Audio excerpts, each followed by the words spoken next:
Hello, everyone, and welcome to SmashBoxxTV's podcast 471. Welcome back to the United States, Terry Miller. You were a traveling man. Yeah, I heard you put me in a different country. I did. At some point, I thought you said, honestly, I think I thought you said Croatia. No. And you were not there. Instead, No. you were in Estonia and Brussels, which I went back and looked at the text message you sent me after the podcast, and I was like, oh, I was way off. But who knows? With you, you just never know. No. You could have ended up in Croatia. International man of mystery. That's what I'm going for. Yes, so good to be back. I was thinking as I was just logging or creating a little Instagram story for tonight that we've had a couple of crazy weeks. You were gone for a week or two. I was kind of here and there, and then we pushed back a day because we had the opening day of Worlds. And then last week I was on a plane to, at that time, Brussels, and then eventually Estonia. So yeah, back in the saddle for a normal night tonight. Tomorrow I'll be back on another plane and out to Bend. And next week I likely will be in Bend or maybe Portland, but I'll probably be in Oregon next Tuesday night. And even you don't know. We'll get it figured out one way or another. So welcome in, everyone. Right off the top of the show, just quickly say congratulations to our two champions from the PEI this last weekend, Ella Hansen and Eagle McMahon. I had reached out to both of them recently and asked if they would be able to join. Both of them have very busy schedules with things going on. And Eagle went as far as also saying it's past his bedtime for this week, which I completely understand. When we have East Coast guests and East Coast nights, I know things get a little more hectic. If Eagle has a good week at MVP, say he wins, I bet he makes time next week because there isn't an event coming up. So I bet he could push his bedtime back a little bit. Instead, obviously, all these players are in or getting into Boston area at this point and getting ready for the MVP Open. And we have somebody who knows a lot about the MVP Open.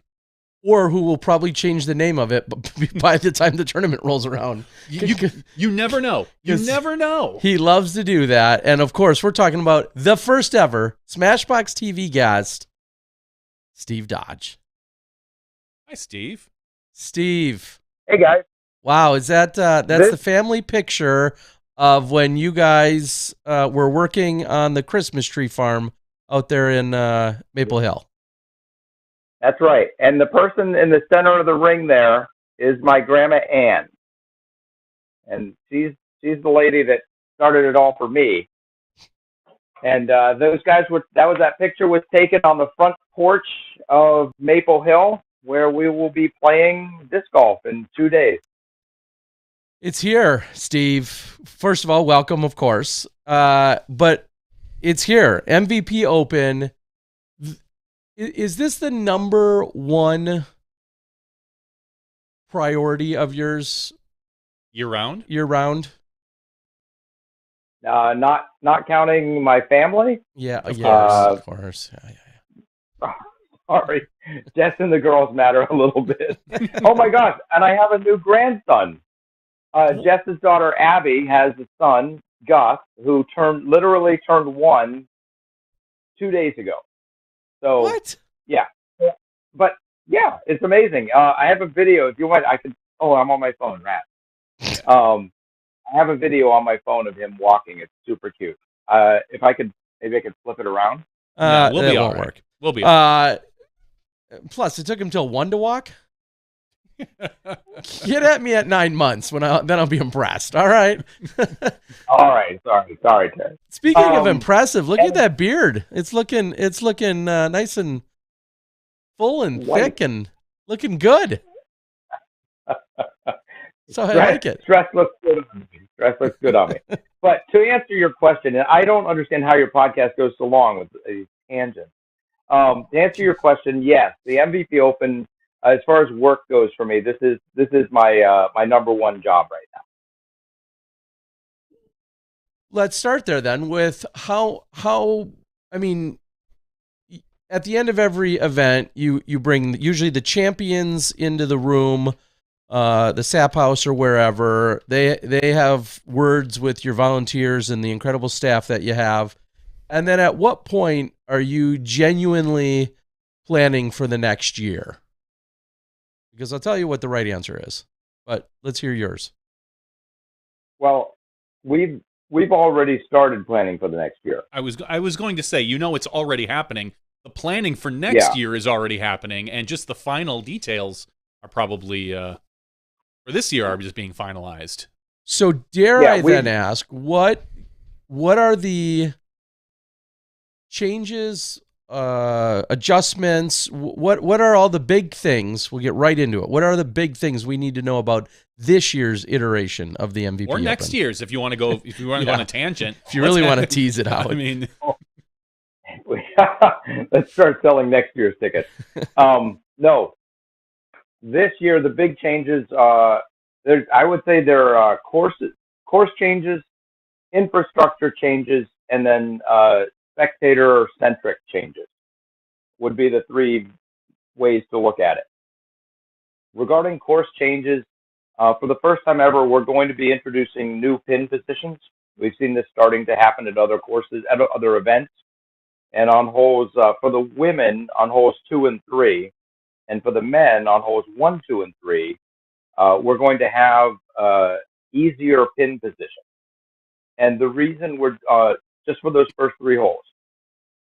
And the reason we're doing that is because moving day, which is the third, we're only doing this on day 3 also. And moving day, I want, if you're on the 3rd or the 4th card, I want you to get birdie, birdie, birdie to start the round, and you just launch yourself up the leaderboard. And when the lead card goes off, there's just a mosh of people up there. Obviously, in a few holes, the lead card will have played those, and things will settle down a little bit again.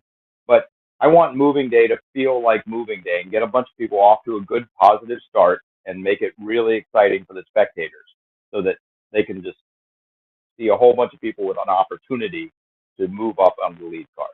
And so you only want to do that on day 3. You don't want to go like 1 and 3, 2 and 4, and make it. That is correct. Oh, okay. And the reason, so we were looking at this and like, okay, let's say we want to put another pin position on hole 1. Where would we put it? And we're like, why? We already put it where we would put it. And moving it 5 feet to the left seems silly to us. So unless we can like cut a new fairway or do something significant, it doesn't make sense to me to just make a hole a little bit shorter. Making it easier for a purpose, I could understand a reason for that. But maybe if you cut a new fairway, you could have alternate pin position. So on days 1 and 3 it goes to the right, days 2 and 4 goes, and then that's a legit reason to do that. So, and actually, while I did have that idea kind of baking in the back of my head, I did have a nice talk with Aaron Gossage a couple of days ago, and he kind of planted that idea a little more firmly in my head, which I appreciate. Oh, so that's one of the course changes. There's a lot. Okay, go for it. We'll just run through the course changes real quick.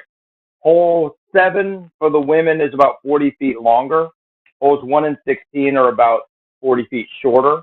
1 and 16 were hard to score for them, and so we wanted to give them opportunities to get the birdies. 7, we basically made a new tee, and we liked the pin position. It makes the hole a little more challenging.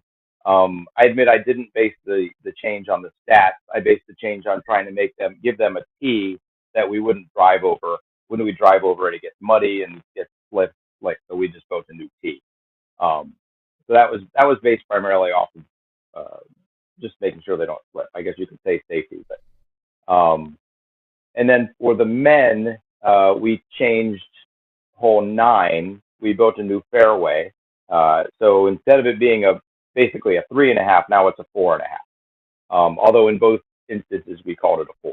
So I expect players will basically add a stroke to their round. So those are the course changes. We're also tightening the OB on holes 17 and 18, just like we normally do, just to make it a little bit harder each year. My goal on 18 is to get it to the point where if you have a 2-stroke lead, you still have to execute some good shots, as opposed to you can just safely play for the 4. So you still need to execute good shots to save a 2-stroke lead if the other person's going for the birdie. as far as infrastructure goes, we basically built a lot of new roads. We built new bleachers. We built uh, we built we're building a bathroom addition onto the staff house.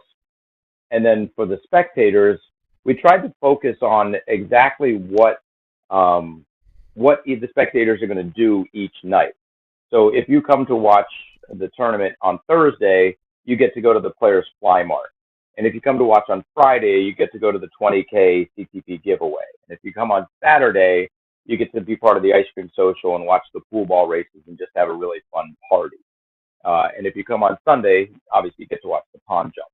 So just trying to dial in the after round events, keeping the concept of the festival alive, the festival of the flying disc alive in a more compact package.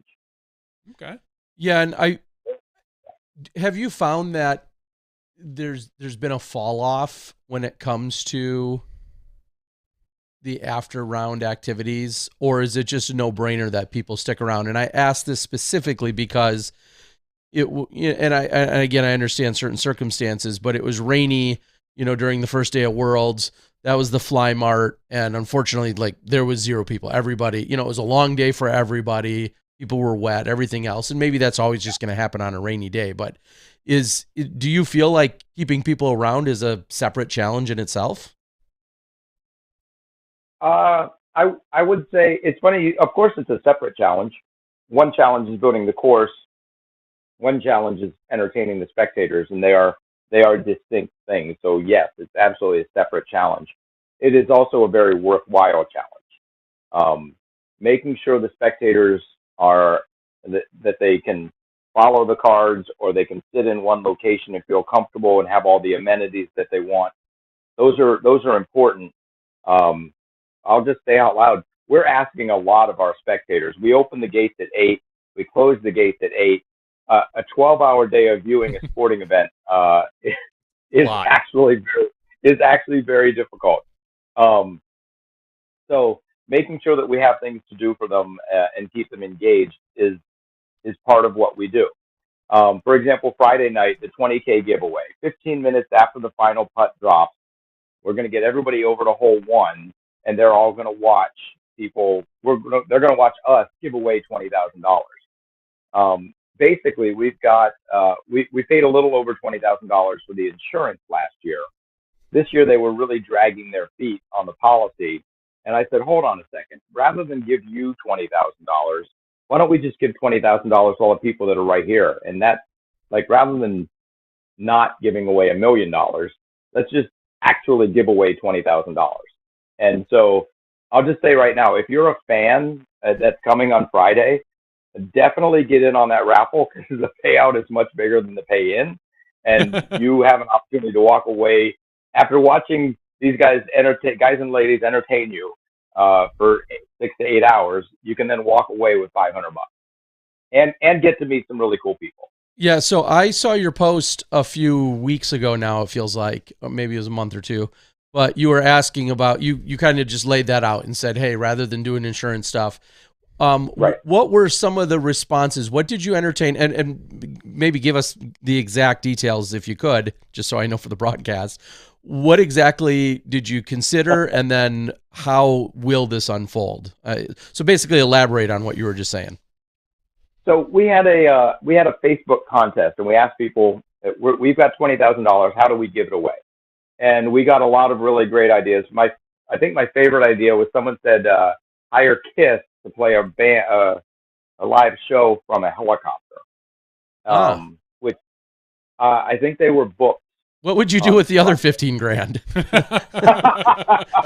Right? Like... Well said. Well said.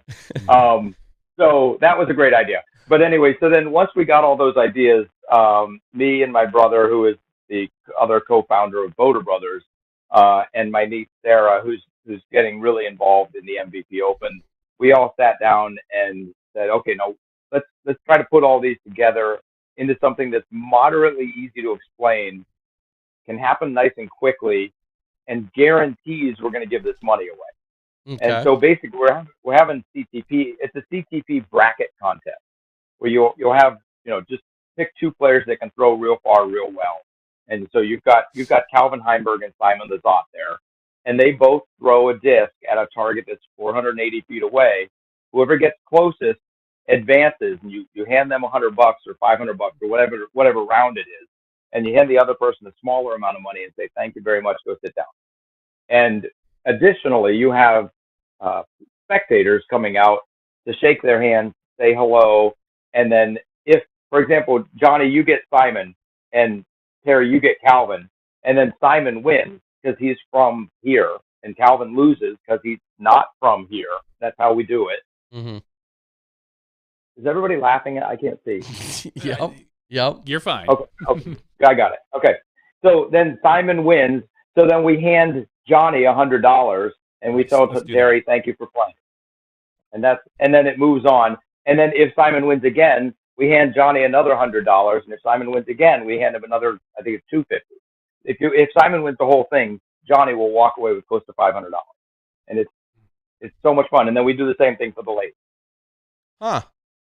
And are we still going? I like it.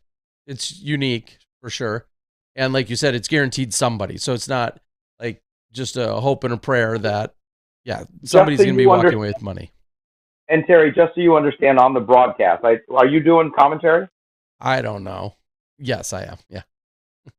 Are we going to be live for that, I assume? We will be live for that. Okay, so I'm going to get paid for overtime? That's fine. I'm not writing your checks anymore. So let's not go there. Come on. As if I ever did. Yeah. So a little too close to the bone. Too soon. Too soon. 5 years. Too soon. Yeah. Where was I going with that? In the final round. So Calvin and Simon are in the finals. Mm-hmm. Calvin throws to 30 feet away. Simon throws to 20 feet away. And then what we've done right there is we've just set the order. So now Simon gets to go first. And as soon as the first person to throw inside the circle wins. And so the goal there is no matter what, the very last throw will have everybody cheering and saying, yay, someone did it.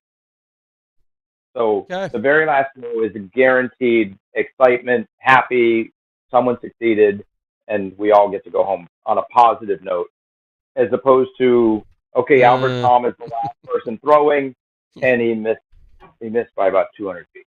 Yeah. So, it was a very funny and entertaining shot, but it was anticlimactic. Yeah.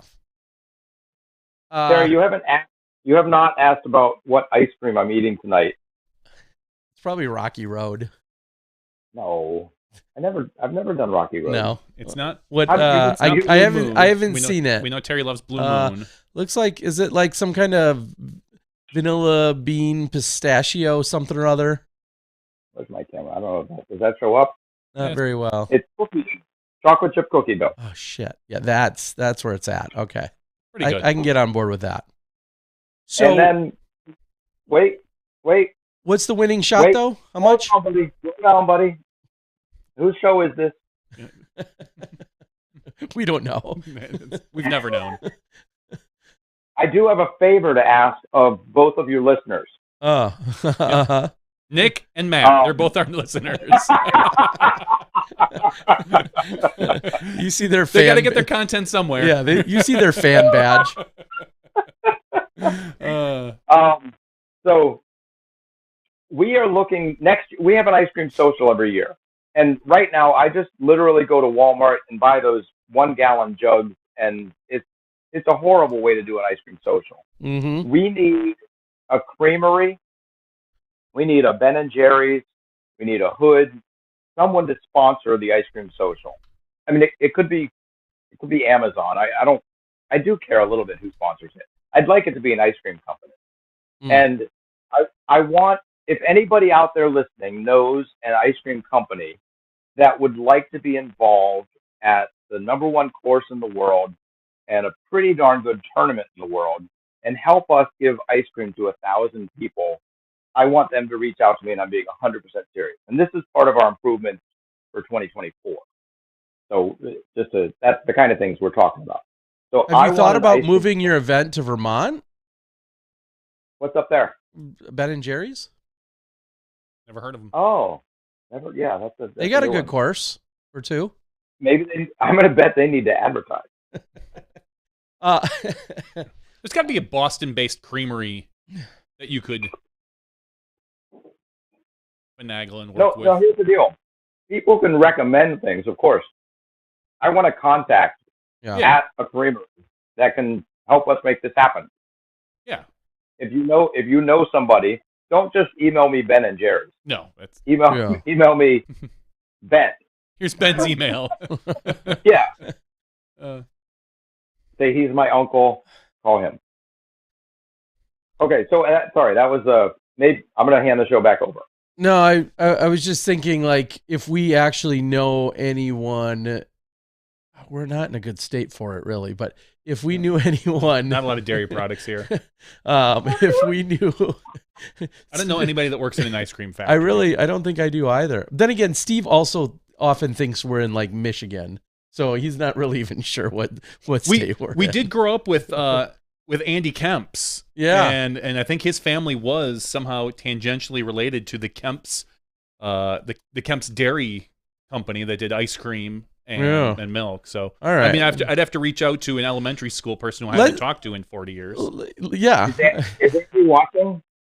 So Andy? if a company just wanted to lay down write a check that wasn't an ice cream company, ballpark, what do you think that would That was not an ice cream company? Yeah, that's not an ice cream company that says, hey, we'd like to still be sponsors of this. Of the ice cream social? Yeah, what do you think that would run? Roughly. I mean, normally when we run it costs, how much is it? It's like $10 for the 5 gallon, for the gallon jug, and we get like 8 of them. So that's like $80. So, and then we get sprinkles. I think we're well in the 3 digits. Yeesh. I don't know. I mean, it's a little bit for me. Oh, yeah. Well, I mean, yeah, you have the runner's fee of going and picking up the ice cream. So, and sprinkles are a totally different section of the supermarket. So, there's that. They only come in those tiny little jars. So you have to have 50 of them. Yeah, right. Whereas you weirdos out there on the East Coast call them Jimmies, right? Yeah, Jimmies. So, I mean. Not anymore. No? Not anymore, we don't think. No. Okay. That's an offensive term now, Terry. I was just going to say. Hey, Terry? Yeah. Terry, I have a guest in my office right here. Oh, man. The good-looking Boater brother, finally. He said the good-looking Boater brother. He can't hear you, and we're going to keep it that way.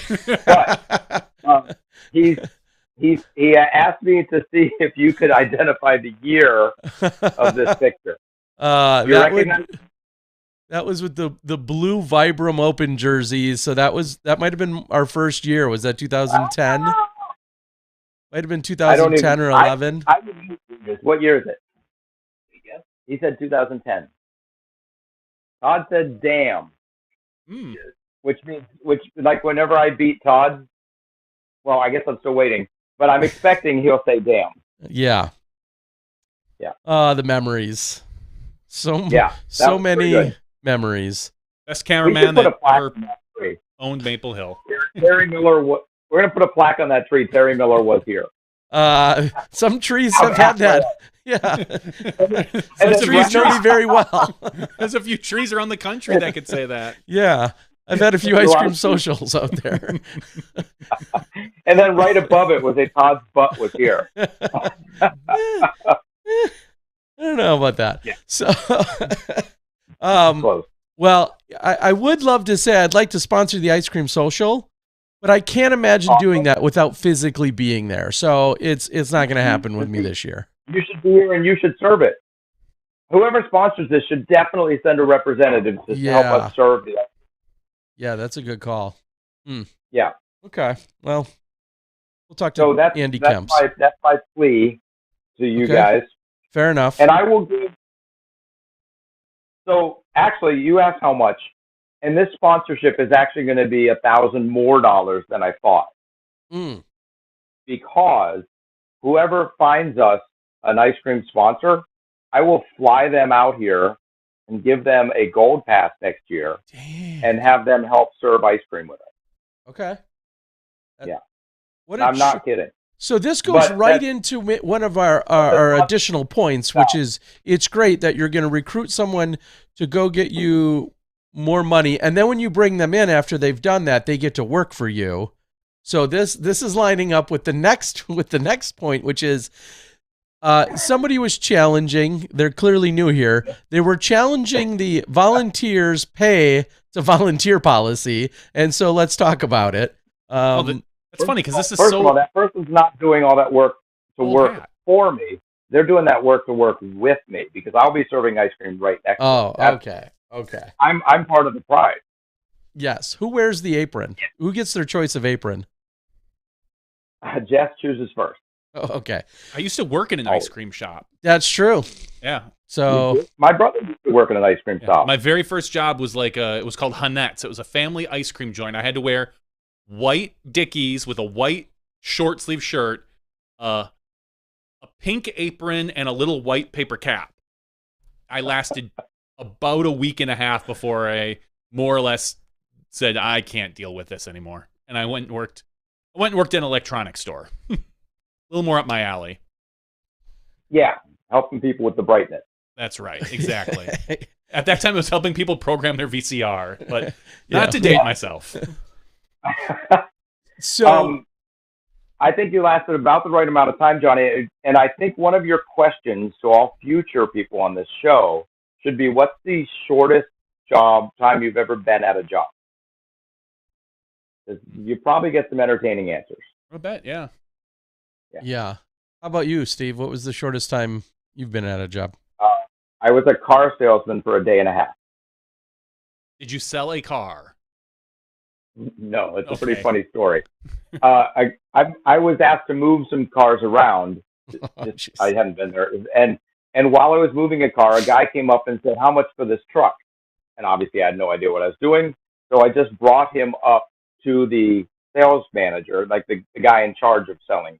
Like, we'd get a number from him and then go back and give the number to the customer and all this back and forth. But why be that inefficient? I'm just going to bring the customer right to this guy. And I said, "This guy's interested in buying this truck." And I gave him the keys. And he said, "Well, we got that truck for 14. Let's try to get 17 for it. We'll start him at 21. And the guy next to me, who's the customer, said, "I wouldn't pay 14 for that."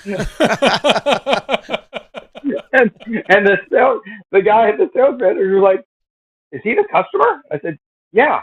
He said, "Fuck." Sorry. It's okay. No, that was important. And I was just like, okay, this is not the place for me. That's a great story. Yeah, I like that. Huh. Okay. I think you should have stuck it out, though. Misty thought so too. Because if I stuck it out for 2 weeks, I got a paycheck. And I was like, I'm fine. I'm just gonna go home. That was when we had first moved up to Massachusetts. The course, we were just starting to build the course, and I was extremely bored. And I was like, I'm gonna go see if I can sell cars. And to be honest, my goal was I wanted to change the industry and make it honest. I wanted to be like the honest car salesman, and that industry is just ridiculous. There's no. And it's funny because I've always thought about that as well. Like, what if you just went to a place and there just legitimately wasn't the haggling? It was like, here's the price, pay it or don't. And then you just... I mean, that's Tesla now. Yeah. I mean, Tesla, you just... Yeah, exactly. And you can buy cars online that way now. Yeah. But this was 2003. Whatever. Yeah. Huh. All right. So back to people paying to work with you. So again, clearly the guy was quote unquote new here, and there's, I'm sure, plenty of newcomers to the sport that are just seeing this or just haven't realized that this has been the approach you've had now for a couple of years. So with what I'm talking about, describe it to the world exactly the formula and the strategy in which you've come up with for people being at Maple Hill as, I'll use the air quotes, volunteers. Just describe how you go about that. So I'll start by saying when we're working with the Pro Tour, one thing that confuses them is the nomenclature that we use. If you are here at Maple Hill and you are on staff, using your word volunteer, we don't have any volunteers. We only have staff. And that changed probably back in 2000, I think it was 18 when we started this policy.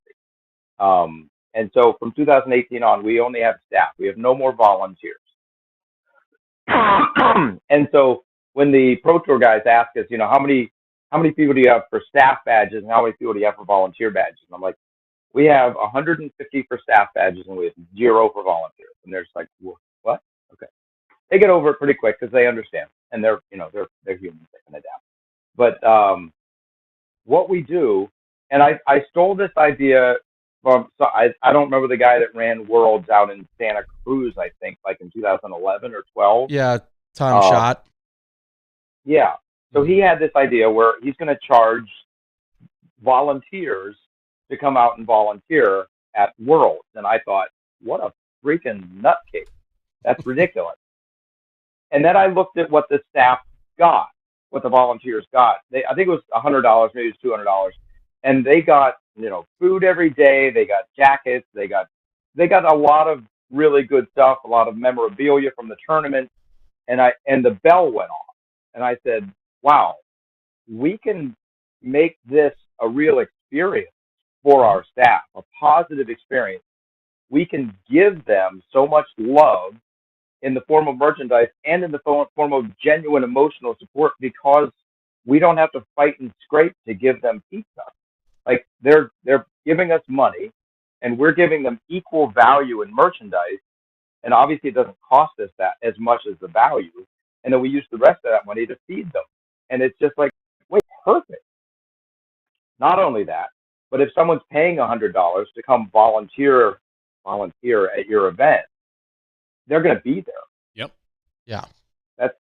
There's no doubt. It creates accountability and a sense of, of, what's the other? Worth and just accountability overall. Yeah. The big thing for us is we have resources to pour into our staff. We have a higher return rate than we had before when we had volunteers. And I'm always thankful. These people are the lifeblood of the tournament. In 2012, I was thankful. In 2019, I was thankful. 2019, we had a higher percentage of people return to be on staff, and every year since we started this. So that's why we charge people to be on staff. Do you feel as if this model could or should be adopted by a bunch of other tournaments, or do you feel like your event and your scenario is that much different or unique or it's just that much different from other events? I would not adapt it at a C tier. And I probably wouldn't do it at a B tier or even an A tier.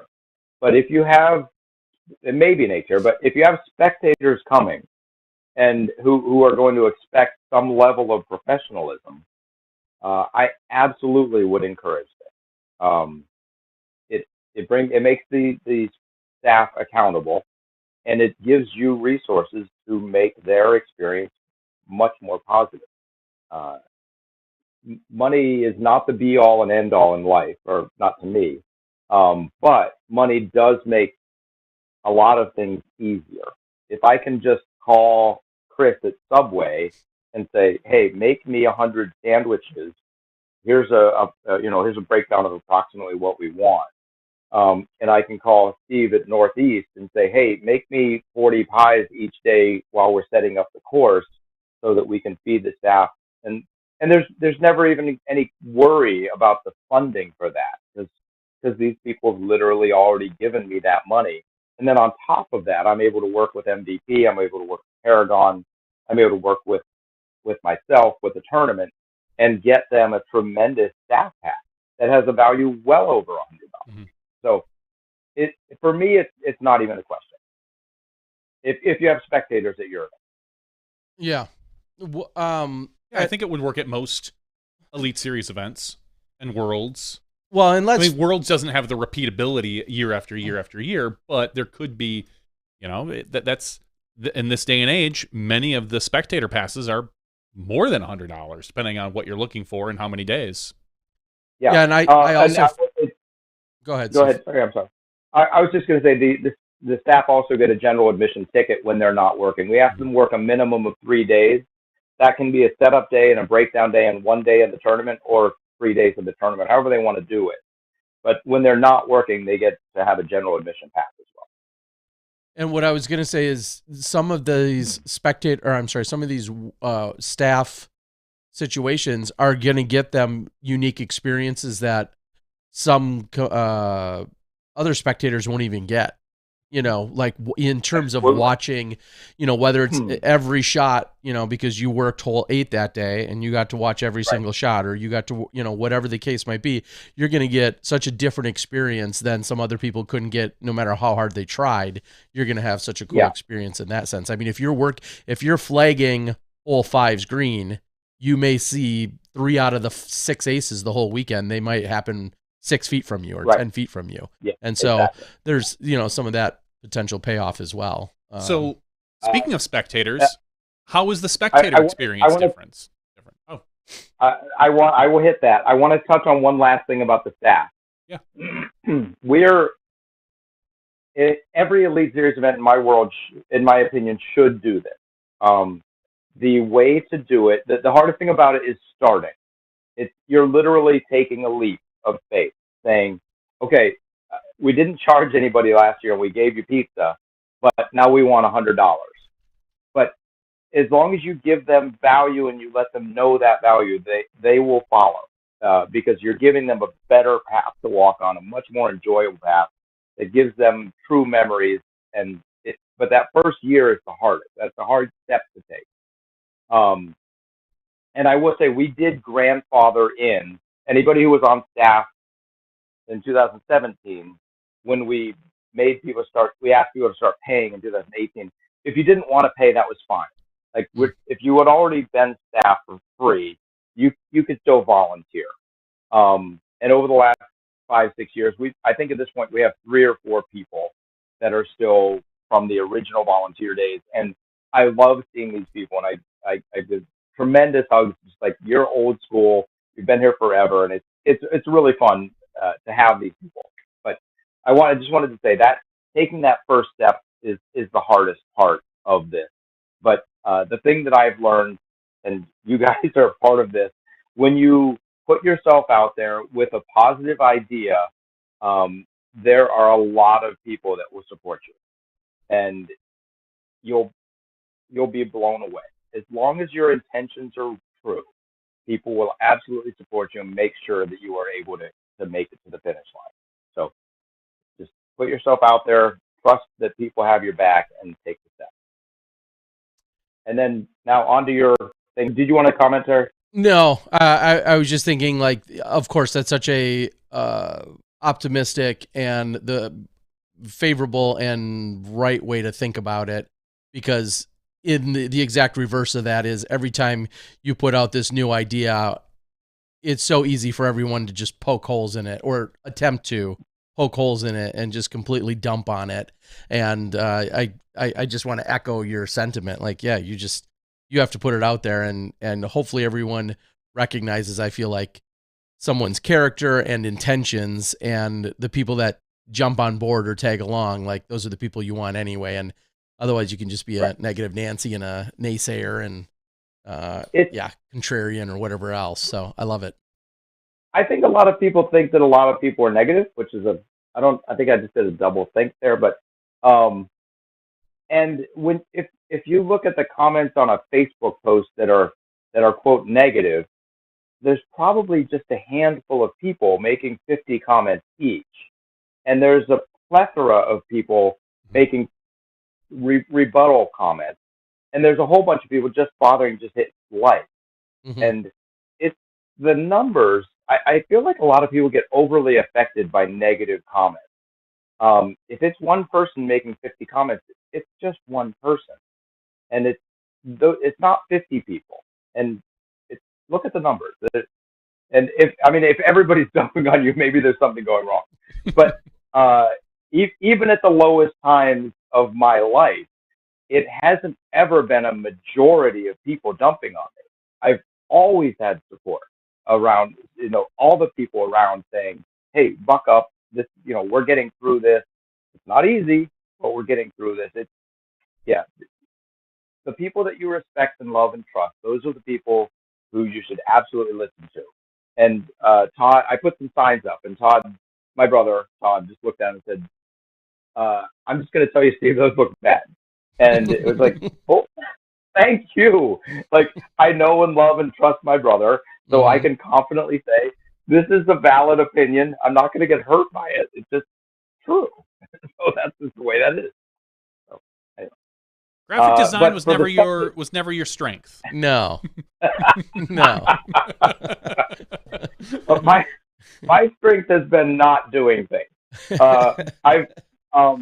I'm the person willing to jump in the ring and do something so badly that the person next to me says, "Don't worry, Steve, I can do it better. I can do it better than that." Move aside. So, like, if I just screw this up bad enough, somebody else will take it away from me, and they'll insist on doing it. Man, that is next level chess right there. That's what that is, Steve. I'm a meta staff.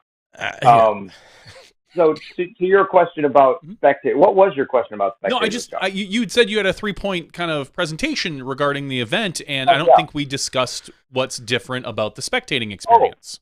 So the spectating experience, I touched on what's going on each night, and that is okay. The fact that we've spread that out and we've figured out each night we want to do a specific individual thing to help draw people in. So if you want to come all 4 nights, you've got 4 different things going on. Although the final night is just the pond jump, which is a significant thing, but it's not. Maybe actually, the pond jump is great, so I don't want to take away from that. But if you want to come on any particular night, any particular day, there's always going to be something going on in the evening. Regarding the spectators, the other things that we've improved, in my opinion, we now offer off-site parking.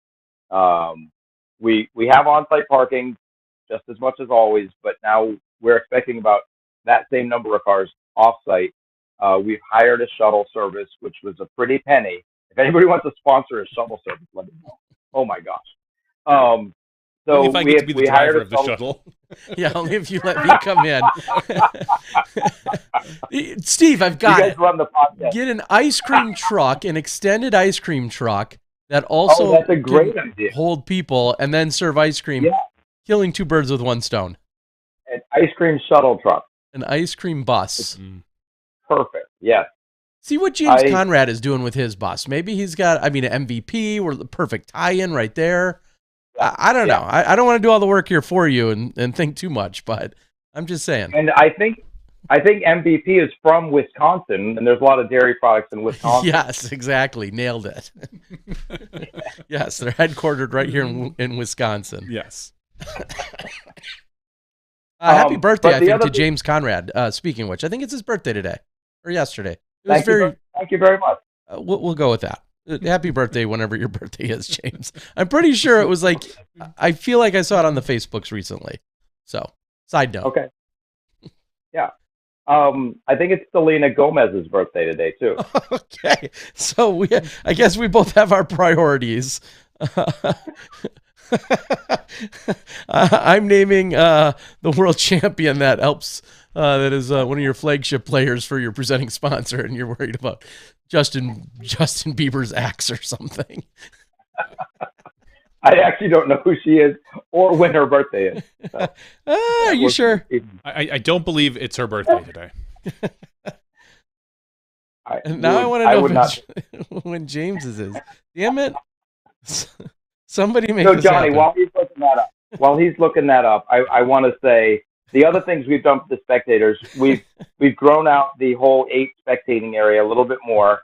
We've created a new spectating area. We've grown out the spectating area on 14, and we've made a whole little plaza between holes 7 pin, 14 pin, and 8 hole in the 8 hole. And so there's a plaza there that's going to have a beer truck, going to have a pretzel food truck, and it's going to have a hot dog cart. And so if you're staying in any one of those three areas, you can go to this central plaza and be all ready to get back to your hole and cheer. And then we're doing the same thing in the back on holes 11 and 13 tees, where you can see 10, the drives up 10, you can see 11 and 13, and you can see part of the fairway on 12. And again, we have a food and beer truck up there as well. And then obviously all the stuff up at Tournament Central between 1 and 18. So we're basically, what we're doing is we're trying to grow out areas where people can just congregate and enjoy disc golf. One of my favorite members here at Maple Hill, we're setting up all the spectator ropes, and he said, "Hey Steve, is this spot part of this in the spectator area where we're allowed to be?" And I just looked and said, "Yeah, you can absolutely go there." And he said, "Great," because that's kind of been my camp the last 3 or 4 years, and it's a really nice. I'm not going to say where it is because I don't want other people to go there, but it's a really nice spot. And I'm just like, if I was watching this tournament, I would totally join you in that spot and just sit and watch. And but he's like, people are finding their little nook, and it's wonderful. And if more people find that nook, we'll put bleachers there and we'll build it out, and it'll still be nice, but it won't be quite as secluded. He'd probably go to another spot. But it's that's what we're doing at Maple Hill for the spectators. If you don't if you're not following one of the cards, you can still come to Maple Hill and see a lot of the action, or you can sit down at one location and see a lot of cards there, and then jump to another location and see a lot of cards again. Like, you could sit on the bleachers at 7, and then go sit on bleachers at 8, and then come sit on bleachers at 14 and see 3 very different shots by a lot of different cards.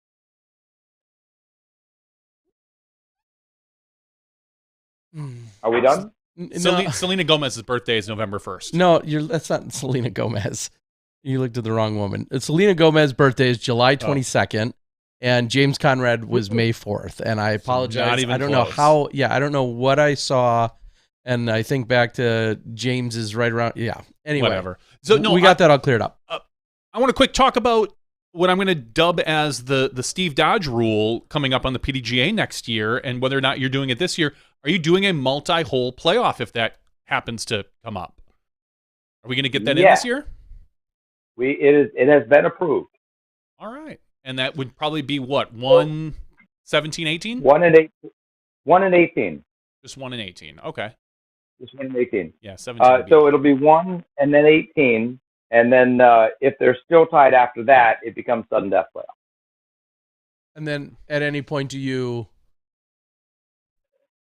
move the basket like during moving day? Yeah. The third time around? Yeah. No, we never moved the basket. So just to clarify for the world, when you're describing that, because I know we just kind of came in mid thought on that, they would play, regardless, they will play 1 and 18. If there's a playoff, combined everybody plays 1 and 18, who's ever involved in the playoff. They play it regardless of what the scores are, and then only if they're tied. If there's 3 guys and they go birdie, birdie, bogey on hole 1, all 3 of those guys are still playing hole 18. Correct. And then they all play 18, and then if the score isn't differentiated by then it goes to a normal, quote unquote, sudden death playoff starting back over at 1. Yeah. And then over to 18 and so on and so forth. Okay. Do you, with all of that being said, do you wish for a playoff? Always. Just because of the drama. Sorry. Yeah. It's exciting. I'm not in the control room, so I've got no problem if there's a playoff. It's going to be a lot of fun. There you go. Yeah, and to be... I hope for a playoff. I hope for the person to be down by 1 or 2 going to the final hole of the regular, and then making a dramatic birdie to catch up. And then I hope for someone to win hole 1 by 1 stroke, and then it doesn't matter if they catch up or not at that point because I've already had all the drama I need. But then they're both playing for birdie, and it's just balls out exciting. Am I allowed to say that? Yeah. Yeah. We say what we want here. Exciting? That's how I drive the bus. Yeah. All's out exciting. The Yeah. ice cream bus. Yeah. Yeah, that makes sense. And truth be told, as Johnny just kind of referenced, especially in the earliest days of Smashbox, when we were live, we were always nervous about playoffs because some of the most basic things could become issues. Right. Things of running out of batteries, things of signal issues being much more significant, only having 1 or 2 total cameras to possibly rely on to show you all the action. Now we're upwards of 6 or 7 or 8 cameras or more.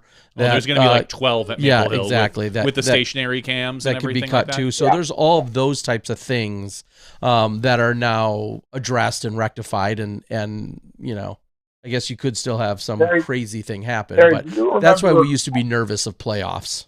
Yes, absolutely. Do you remember the Memorial? I don't know what year it was, but I was running around with a generator trying to charge the cameras. Yeah. It was the battery. Apparently you can't ship batteries over the air, and so we tried the 2-day batteries, and they didn't get in. And so the first day or two, I was running around with a literal generator trying to charge the batteries. Yeah, those were some fun. of the days. Fun days. Those were fun days. Those were great. Is Goal Zero? Are they still sponsored in any capacity for you? I don't have any contacts at Goal Zero anymore. I do have one battery that's almost the size of our house, which is it's tremendous how big it is, and I can't get it more than 20%, so it's not quite as useful, but it's very heavy. Huh. Okay. Dan Harbeck out on the board actually brings up a great point, as obviously we've moved into September. This is about as late as we're seeing your events taking place. It is funny every time around this time of year, all my memories in Facebook pop up from all the previous years when we have been out there. It's crazy to see some of those, but you have a reduced field. And so with that, kind of explain what it means to be part of the playoffs, what the field size is, and some of the conversations that you've had from a Disc Golf Pro Tour perspective.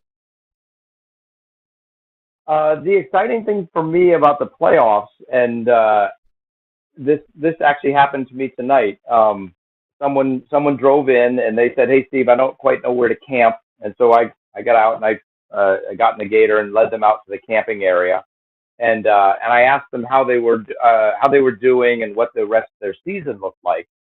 And I said, "Are you're playing down in Rock Hill, but then are you playing at the Tour Championship?" And they said, "I'm 1 away right now. Like they have to pass 1 person." And I was like, "Ooh, that's a great story. That's really exciting." It's not just like make the cut, get paid. It's do better than, maybe significantly better than 1 person, so that I can keep playing.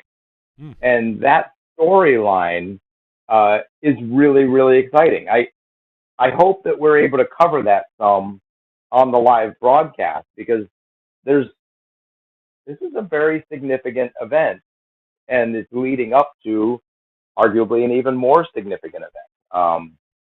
I don't know if tripling the payout makes it more significant or not, but the Tour Championship is designed to be the pinnacle of events. So getting there is a significant thing for touring players.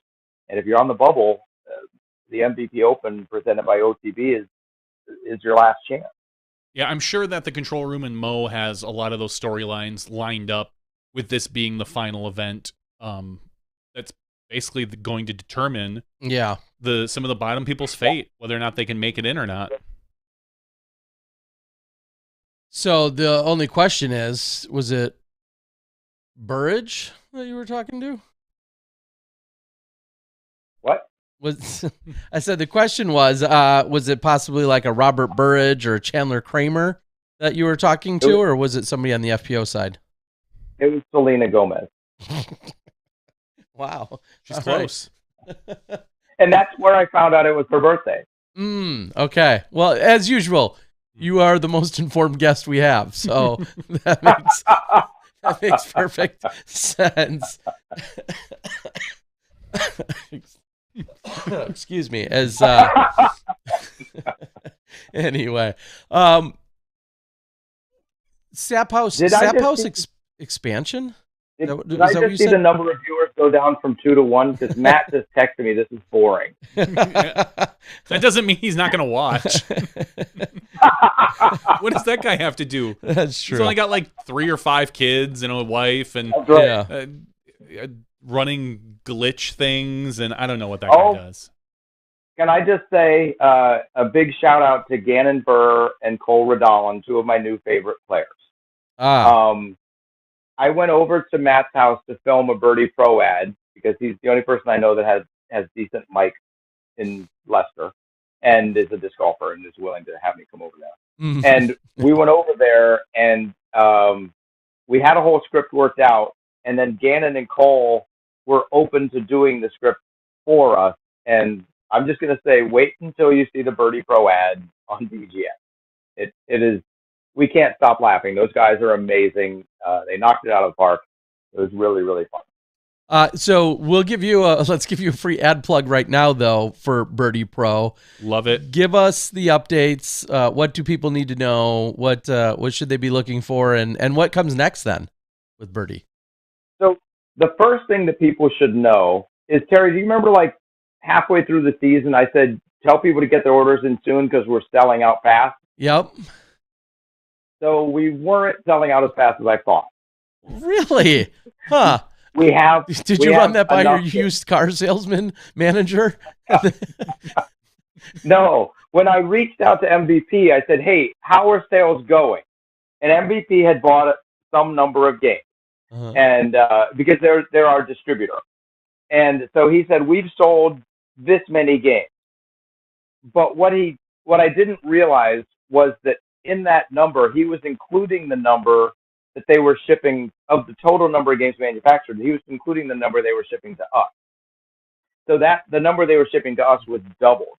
And so I didn't realize that they were, it was relatively comical when and I don't know if you noticed, but like our script stopped saying that. I was just like, oh, we're not about to sell out. So if people want to buy the game, no hurry at all. We have plenty. You don't need to buy it right now. Just whenever you're ready to play the board game, buy it. Okay? Or actually buy it a few days before that because it has to ship. So, yeah. Anyway, no hurry, everybody. The game is, we have enough. We'll probably sell out in January. So I think we'll make it through Christmas. So at that point, do you start looking at additional expansions? More courses? More? Yes. We actually... hold on a second. That's exciting. This is a true plug. Oh, live for the first time. Is there a way to turn this around? No. If it's your phone, yeah, there's a little button that'll should flip the what camera you're using. Is it this S in the top left corner? Not the S. Oh, is it the red? It's probably the red phone. Okay, I'm just going to do this. Birdie Pro, the Preserve, and Maple Hill expansion. Yeah. And look at the poll. See the way the poll's going? You have the basket here, and then the poll just goes. So as you get more and more expansions, the poll is just going to get longer. At some point, you'll have to put a pyramid under there, or it's going to be some kind of ladder. It's pretty exciting. Oh yeah, we'll have to have an elevated. An elevated basket on our expansion. Exactly. So the answer to your question, Johnny, is yes. Look for the expansion packs next spring when we place the next reorder of Birdie Pro. And if you want to wait until then, that's fine. It's all good. We're not in any hurry at all. You can buy it all at once. You can buy the game. This is my new and the expansion. You could buy the game, the Preserve, the Maple Hill expansion, and the Fox Run expansion all at once. You don't need to buy it right now. Take your time. I'm going to wait for the sale. Yeah, that's probably the best thing to do. You don't even want to play this week. No. Yeah, You might play this week if you're in Bend. You never know. I get confused. It is fun. I'm going to tell you that we get stats and if you play Birdie Pro, I'm going to talk to the people listening now, not you two. Okay. If you play Birdie Pro and you keep scoring UDisc, thank you so very much. You help give us statistics, and you help us see, because we have what we think the scores are going to be based on statistical models, but we don't know when people are going to use their cards and their chips. So the scores are actually a little bit different, not a lot, but a little bit different than we expect. Because like on a hard hole, you use a lot of chips and maybe score better than we expected, which is really fun to see. So if you play Birdie Pro and you score on UDisc, thank you so very much. It actually gives us some data to help improve the game going forward. That's great. Who does that? Yeah. Oh yeah, people do that. It's awesome. Yeah. It makes scoring so easy. Yeah. Okay. I live a sheltered life. I never. You keep score of your golf score on UDisc for casual rounds, fellas. Like, how easy is it just to load it up? I mean, I didn't personally ever think of that, but it makes a ton of sense. You play with maybe the same few people. There's a QR code on hole 1. You can just scan, and then you select Green Lake Park, which is the default course, or Fox Run Front 9 or Fox Run Back 9, and then you go play. And it has the pars all set up for you, and it keeps track of what order you're playing and like who should be first on the box. It's awesome. Yeah. Yeah. Okay.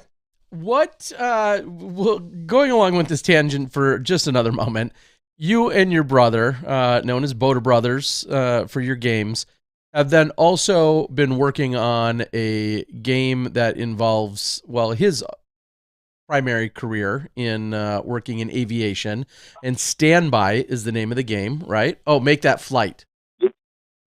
No, you're right. Standby is the game that's out currently. Okay.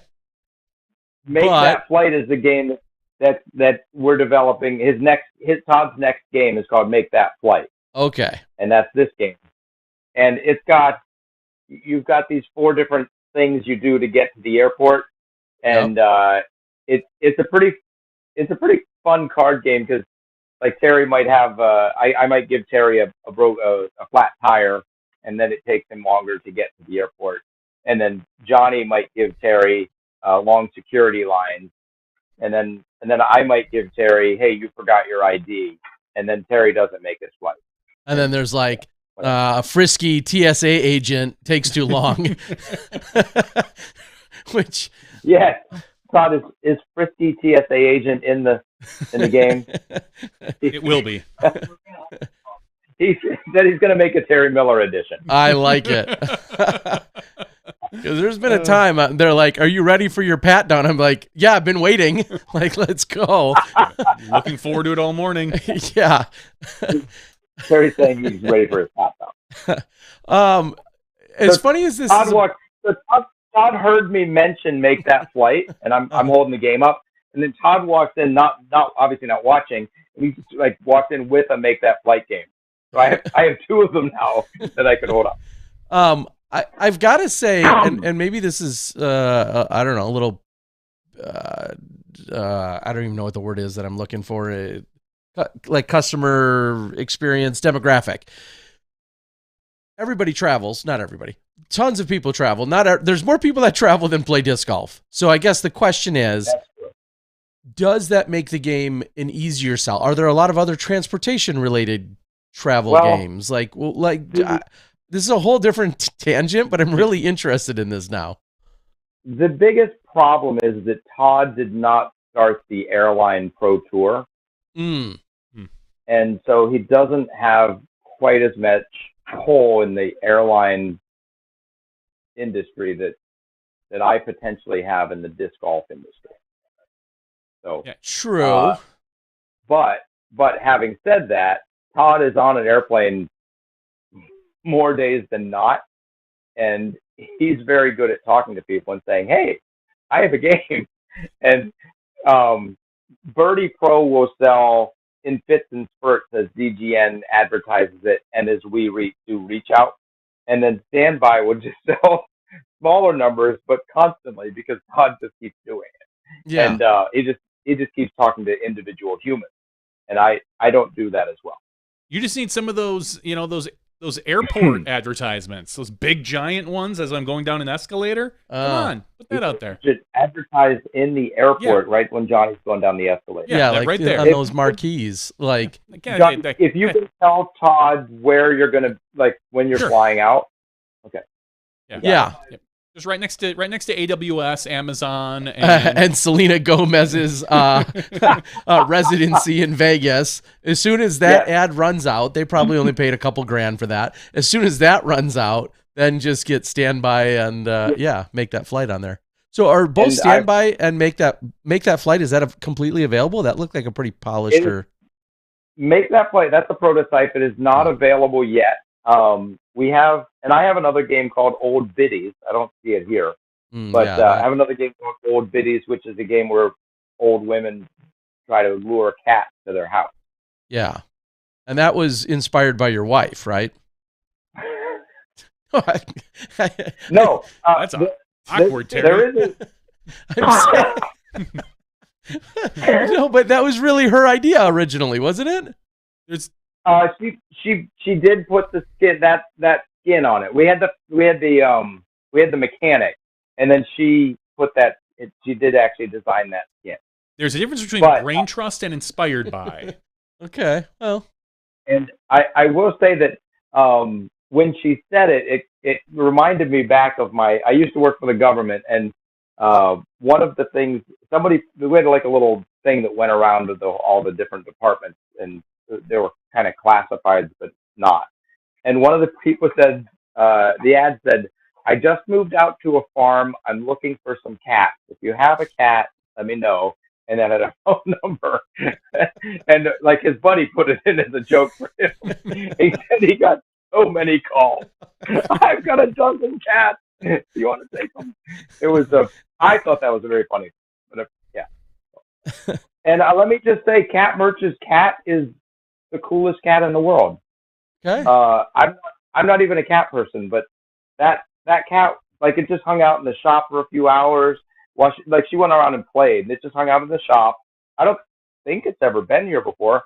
And then it just curled up on the stone wall on hole 18 and just rested there. And then Cat Merch finished, and it like got up and was like, "Oh hey," and then just walked over to it. It was ridiculous how cool that cat is. Cats on tour. What becomes the next game for you guys? Old Biddies and make that flight. Yeah. After those, do you have something each in the works? Each. Or together? Yeah, one or either of you have your next like board game idea. We do have some ideas that we're working on. We want to build a large game, and it's really hard. Like, to build a game like Settlers of Catan, there are so many not literal moving parts, but there are so many moving parts. It's really hard to integrate all of those and keep it cohesive. So yes, we're working on something like that, and it's more of a fun life challenge. I don't know if we'll ever complete it, especially to the point where we're satisfied enough to put it out there. I know when we go to Maine, we'll spend some time and we put all of our ideas together, and then we put them on pieces of paper, and then we play the game. And about halfway through the game, we're both just like, "This isn't working because that's dumb. That's overpowered, and this is dumb." And but I'll just say, building Settlers of Catan is hard, and we're trying to do it right now. All of our games are smaller. If you want to play a Settlers of Catan, a game of that strategic level, our games are not there. If you want to play a game that's fun and involves everybody.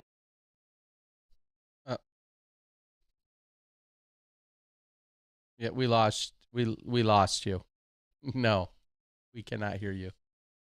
I'm guessing that the batteries ran out on the headset. That would be my guess as well. There probably was a few beeps, and he thought that was something else.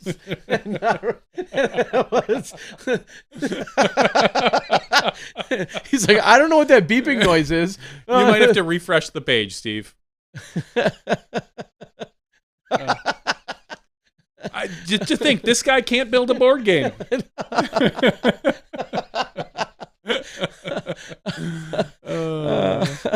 Maybe the cat got his tongue. That old biddy.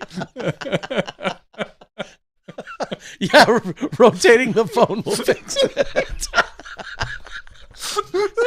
Here we go. Let's try that. Oh, Can you guys hear me now? Yes. Yeah. What is? He's got it handled. Oh boy. Okay, you're back. I don't know what happened. You know what happened? Your headset ran out of batteries? That would be our guess. No, I turned off my headset because you couldn't hear me, and I thought maybe this would work. I could. Do you want me to go back to my headset? No, you're good. Actually, this actually sounds better. Yeah. Okay. All right. We're all good. Are we done? No. I was just going to ask, have you ever thought about, is there such a thing as a board game where people try to make their own board game?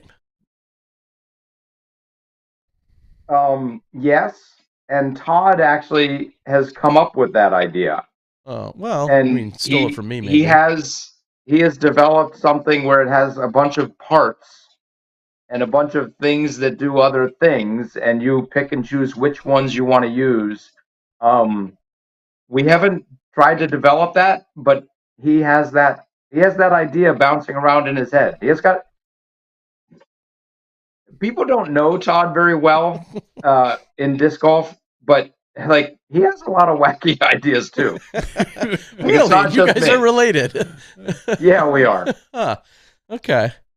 I'm going to back up, and again, I'm thinking of some of those memories that have popped up in Facebook, including one of the first times I was there, and we all went bowling, and I remember sitting on the bench, hugging your grandma, and having just such a good time. And duck pin bowling was a big deal, and everything now obviously is pretty much on site. Is there a way to expand the overall experience into regional things? I mean, think about the year we were Are you talking about for the players or for the spectators? Maybe anything of both. I mean, or is this week as jam-packed as it can be? Because remember, we were in the arena or the ballpark or whatever that one year as well for some stuff, just as the tournament was getting kicked off. The answer to that is yes. We have room to grow, and one thing we are doing this year is called the Insider Pass. I don't know if you're familiar with this. Maybe not by your definition. Yeah, well, the Insider Pass for us is, to be honest, is how I would want to watch the tournament. And so on day one, you just have free reign. There are less people on day one, so you really can go anywhere and do anything. And there's multiple feature cards. We don't want to pigeonhole anybody. At the end of the round, you'll come up to the upstairs at the balcony of the Sap House, hang out with me, hang out with my brother, and we will all just hang out on the balcony and watch the final cards come in. And then on the second day, it's a little more scripted what you watch. And then after the round, you go to, and after the 20K CTP giveaway, you will be shuttled to a Woo Sox game, and we've got a skybox and food and drink and just enjoy the game. And so you're getting a taste of Worcester when you do that. Okay. And then on Saturday, you actually get to meet with the course designer of the Diamond course, Gage Benson. And then you'll actually watch the FPO lead card with Gage and follow around. And you can ask, hey, Gage, what did you think about, I think I'm okay. What did you think about, that shot on hole 3? Is that why do you designed that hole that way? And Gage is really, really good at talking about course design and what people expect. And he's super personable with people that are interested in what's going on, especially on the Diamond course design. I'm excited to hear the reviews of that part. And then after the round on Saturday, and again, we go to the balcony, we do all these other things. But then after the round on Saturday, there's a brewery tour, and you actually go to the local brewery and you get a tour of the brewery and you get a tasting and we get a cheese board and so we're trying to expand what the tournament can be. And then on Sunday we have, you go to all of these ideal spots to see, in my opinion, what all these great things are, and you actually get shuttled on the course when possible. There's a couple places you have to walk just because people are playing, but and we try to shuttle you back and forth so that you miss as little action as possible while you're changing holes. So it would be very easy to see this expanded. And instead of getting a skybox at the Woosok Stadium, which holds 20 people, we would get an upper deck, which holds 150 people. And so, okay, now, yeah, we did all this. And now we're all going to go to the Woosoks and we're going to have a big MVP Open party presented by OTB. It would be fantastic. So, yeah, there's lots of ways to expand. I like it. You have to wonder, and it's funny because I was just doing some stuff at my kid's school before our show tonight, and talking to other parents and thinking about how long our kid's day is, with going to school and then having one activity, possibly another activity, possibly then volunteering and whatever. That would be the only potential drawback that I see, right? Is some of these days are very long. They might be very exciting and you don't even think about it, depending on where you're at in your life as a spectator and as a fan. But it sounds like there's more than enough to keep you entertained, which I guess leads to one of my other bigger questions, which is how many fans can you fit, and what are you expecting for numbers this weekend in terms of these different day passes and opportunities? It's pretty interesting in looking at the overall sales numbers of tickets across the Pro Tour. The events that have existed last year and this year, ticket sales are up about 20% overall. At Smugs, ticket sales went up probably 400 or 500% because they went they from had the Worlds GNC versus to World. Yeah.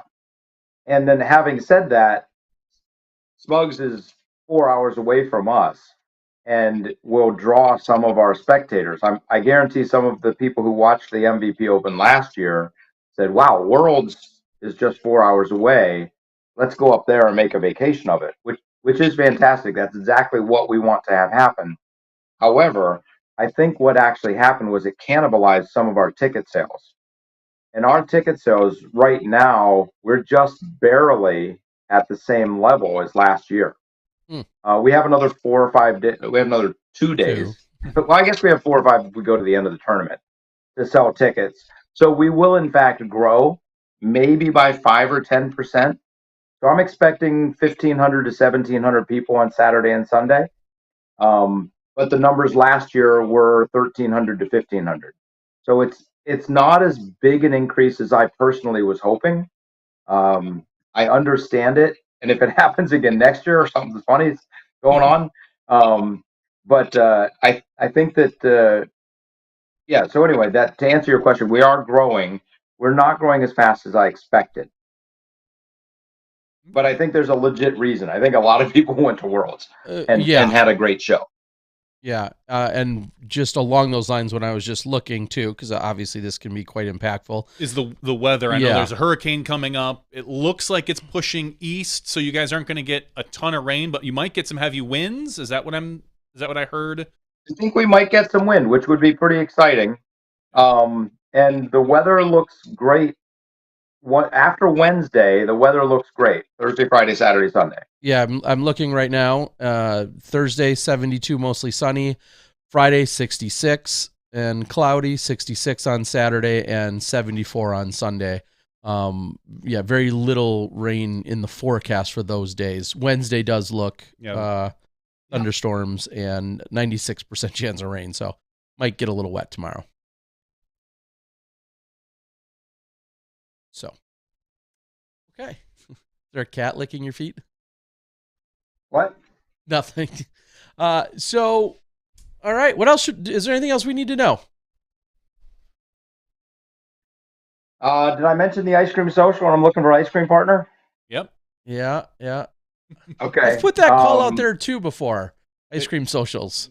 I got the same response you're getting right now. I put a call. We got the same response. Yeah. You're what? But I approached it differently last time.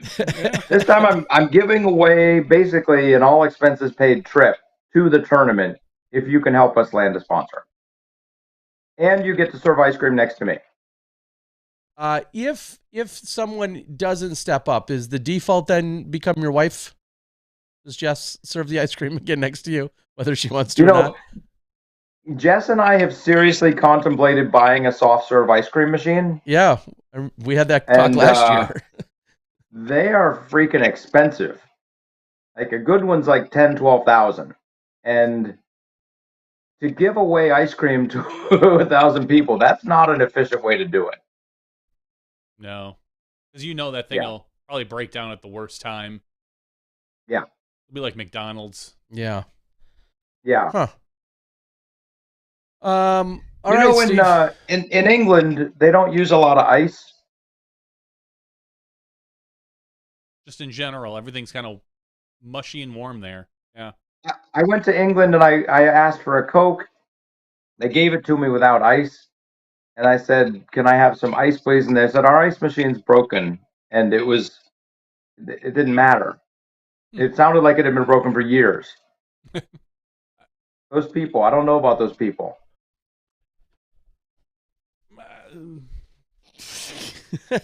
Yeah, I have no answer for that, Steve. Yeah. Okay. I guess Ray was just asking, was the $1 million shot successful last year? And we've kind of actually talked about that. It didn't. I would say it was successful. It was really fun. It was really expensive, and we decided to spend the money in a different way this year. We decided to give it to all the fans and spectators.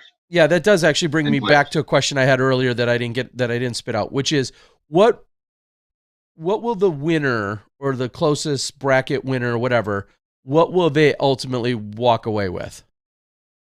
The winner, the player winner will get, I think, $4,500. Okay. And the spectator winner will get $450.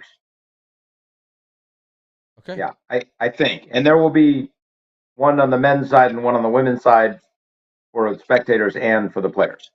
Now, I'm a fan of throwing out suggestions because I don't have to do any work. Why not have people fill out brackets like March Madness? That's a great idea. Yeah, and I mean, you could do it for free and give away a prize, or you could, I mean, someone could secretly make a little pot behind it. $10. I'm just saying it could happen. That sounds like something Skip Ace should do. It should. Yeah, let me get right on that. Yeah, that's in 3 days. Let me call my programmer real quick.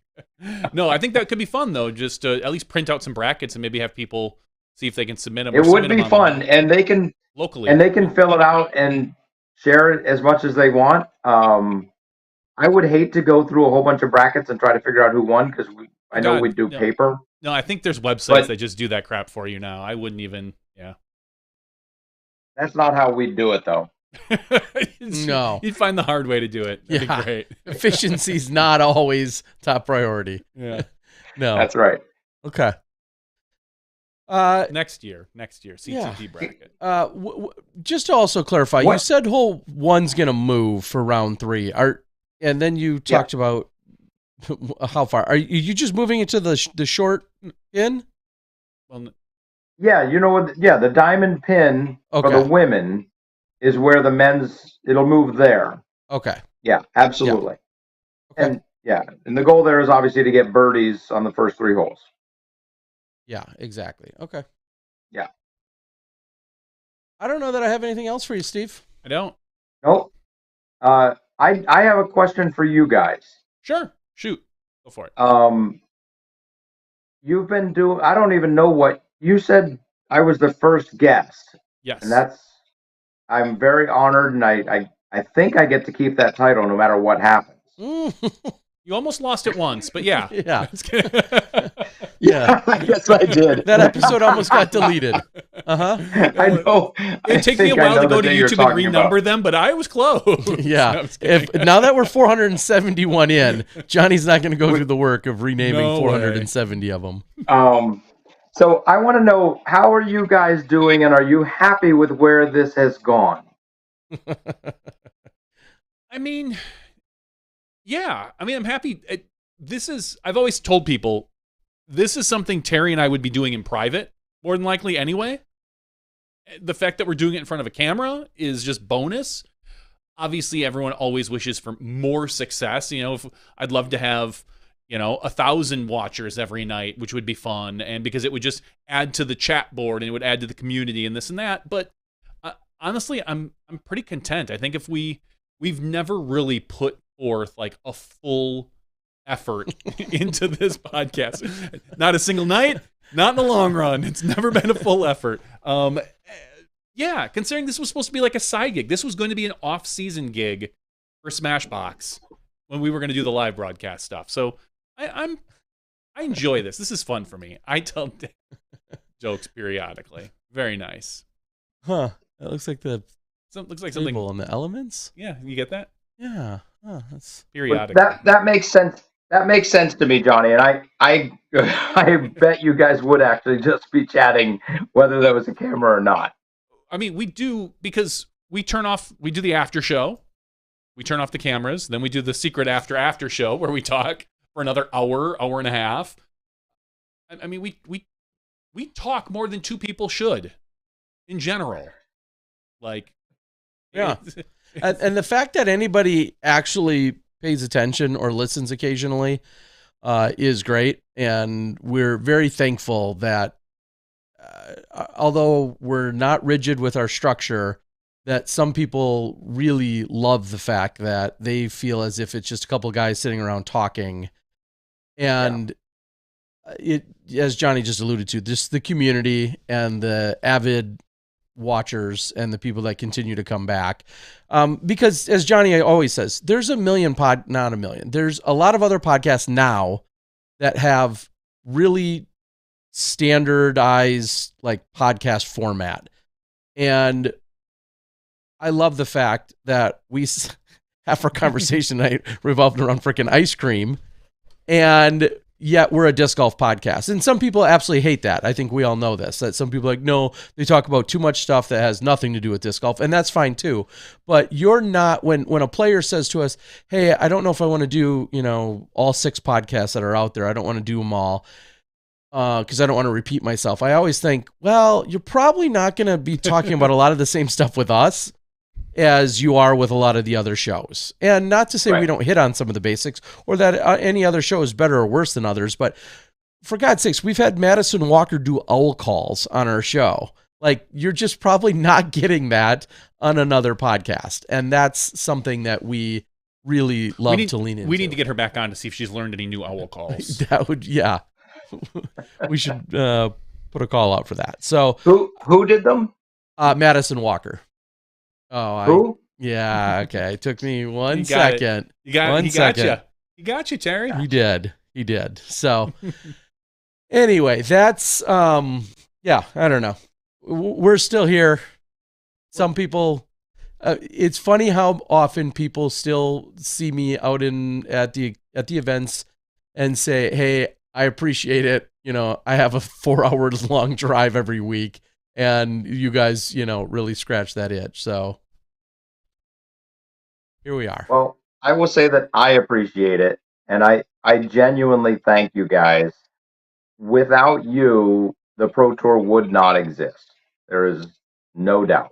I don't know how many people understand the positive impact you guys had on this sport and on the Pro Tour specifically. You've done a lot outside of the Pro Tour, but for me, without you, the Pro Tour would not exist, and that is just a fact. So, from the bottom of my heart, I thank you for what you're doing now and what you've done, and I thank you for being my friend when I hired you, and when I fired you, and when I rehired you. It's been a wonderful roller coaster, and I've always known it didn't matter what we did business wise. we are friends first, and you've proven that, and I appreciate it. Every time, like Terry said, every time around this year, one of my favorite pictures I have thumbs up, and it's me standing next to you in the kitchen at Maple Hill, and you're in your Picard outfit. So I love it. Every time I laugh, I look at it, and I just think, I love that guy. Yeah, and I'm still ready for it. And you said you couldn't pull off Christopher Pike. That dude's got a great head of hair. I watch a lot of Star Trek. That guy's got some hair, and you got the Picard going. You're good. I got the Picard. Well, you said it earlier, Steve. It's all about people having your back and surrounding yourself with people you love and trust. And we've been fortunate that all three of us have now shared in that relationship as you just described. And of course, I recall getting saying, "Hey, can you want to jump on a call? I want to show you a presentation."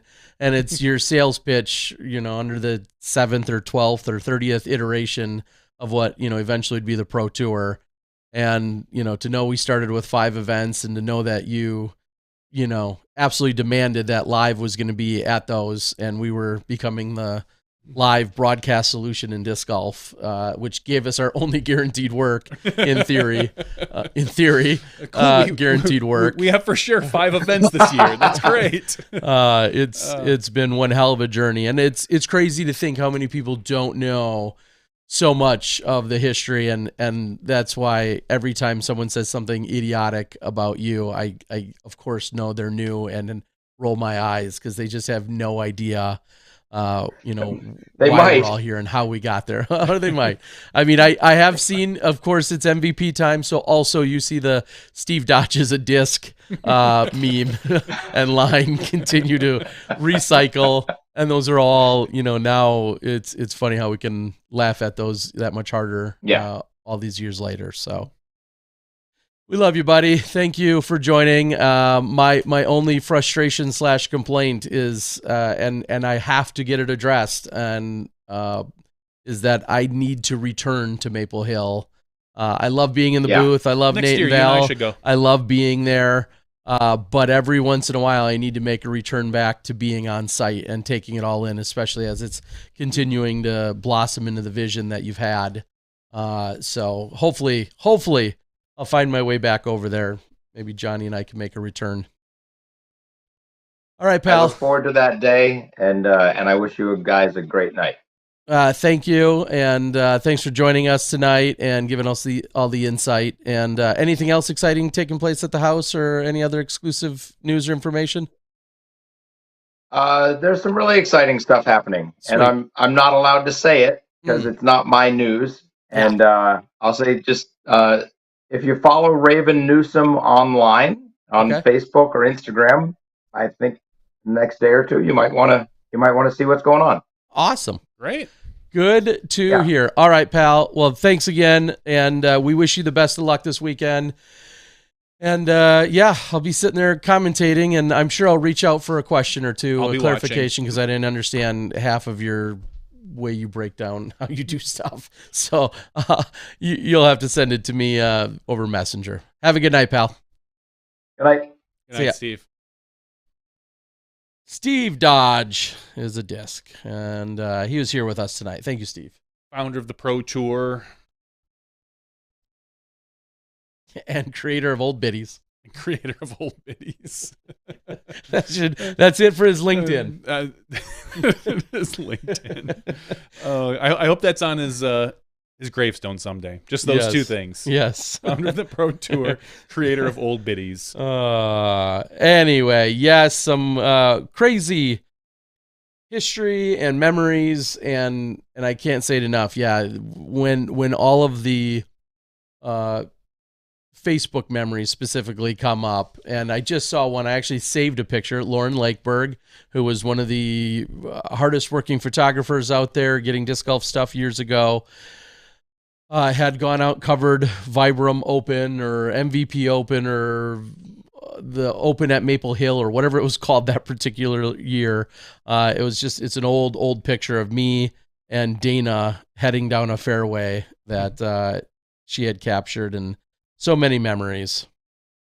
We also I heard that our good friend Miles Parkhill over at Paragon was helping deliver and hang out and deliver some stuff over there. So Miles and the rest of the family and house and crew that might be watching over there at Steve's, hello to all of you. Again, I miss being there, and hopefully we'll get back. Oh, we will. There's no doubt about that. All right, let's move into The Discmania Open.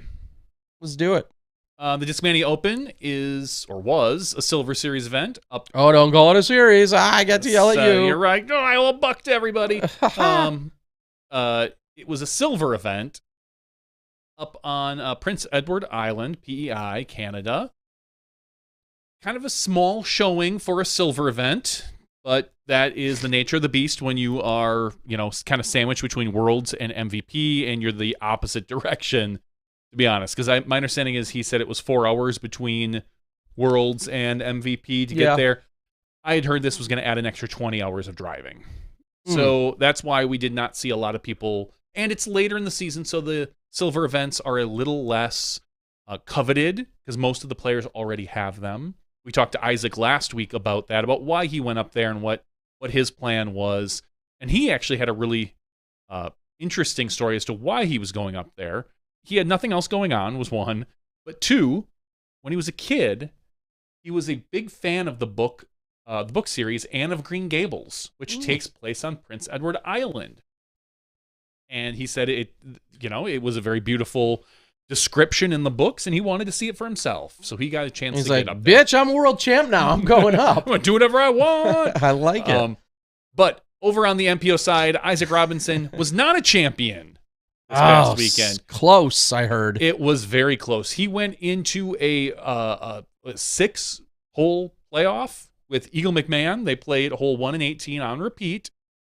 Sounds familiar. Mm-hmm. And finally, on the 6th hole, Eagle took a 3 and Isaac took a 4. They had birdied everything up until that point. So Isaac ends up taking second place, technically, behind Eagle McMahon. They were at 16 under par. In third place was Gavin Babcock, 10 under par. Fourth place, Aiden Scott at 7 under. Fifth place, Jake Wolf.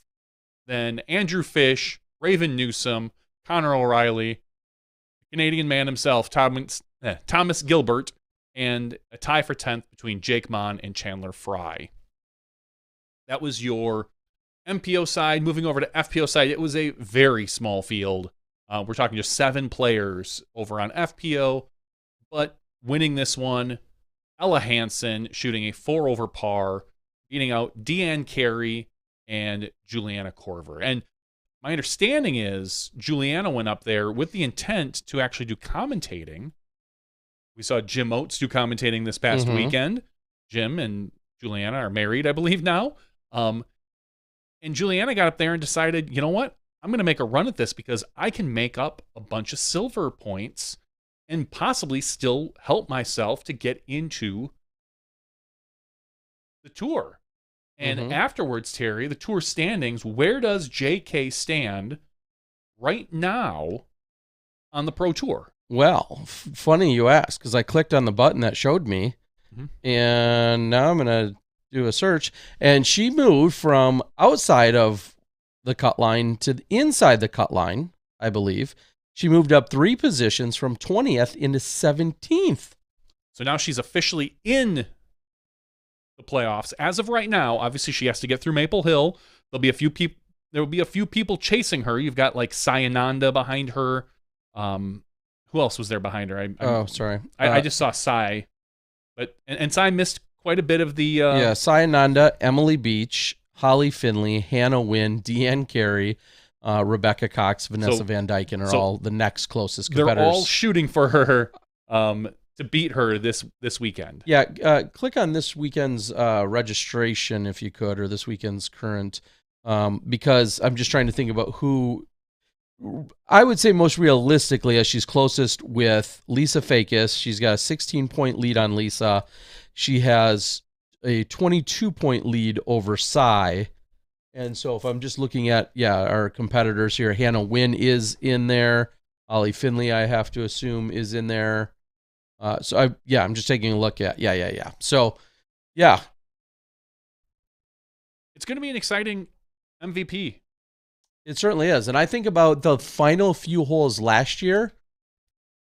I think it was Lisa Fakis, Missy Gannon, and Owen Scoggins were battling for like 3, 4, and 5th place positions, if I recall.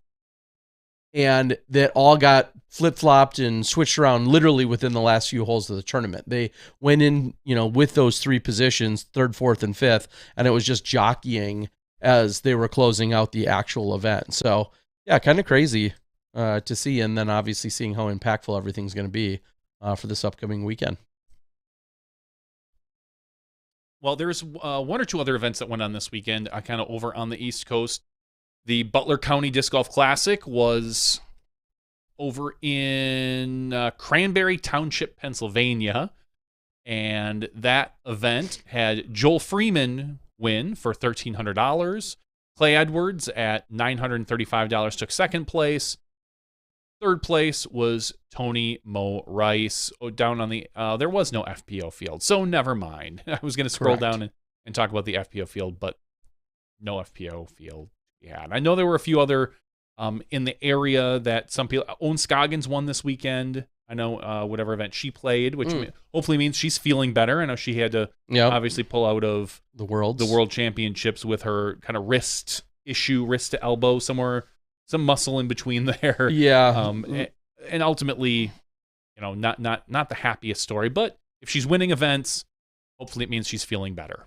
Yeah, I believe one would think. Was it the Hollow Falls? It might have been Hollow Falls this weekend.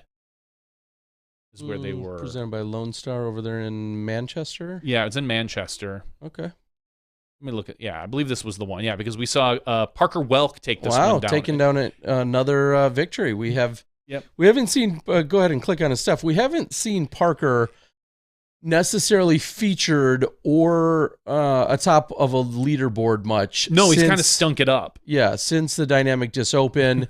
In fact, really not inside the top 20. The closest he got was 20th at the KC Wide Open, as a lot of players were getting ready to head overseas. And he talked about not being on the East Coast really much before. So not knowing these courses, he said that he didn't have extremely high expectations, but once he learns the courses, he felt that maybe next year he will come around and perform better. This year was more of a learning year. So that's kind of, $22.50 is a nice payday for the Hollows Fall Classic. Yeah, and am I correct? Well, go ahead and read the top 3 people there. You got Nico LaCastro taking 2nd, 5 behind Parker. Andrew Presnell tying Josh Batista. Yeah, there you go. So that was your top 3 spots, so to speak. And in FPO, you called it Owen Scoggins, won by 9 over Cat Murch. And Cat Murch then was 3 ahead of Holly Finley, with Vanessa Van Dyken rounding out the top 4.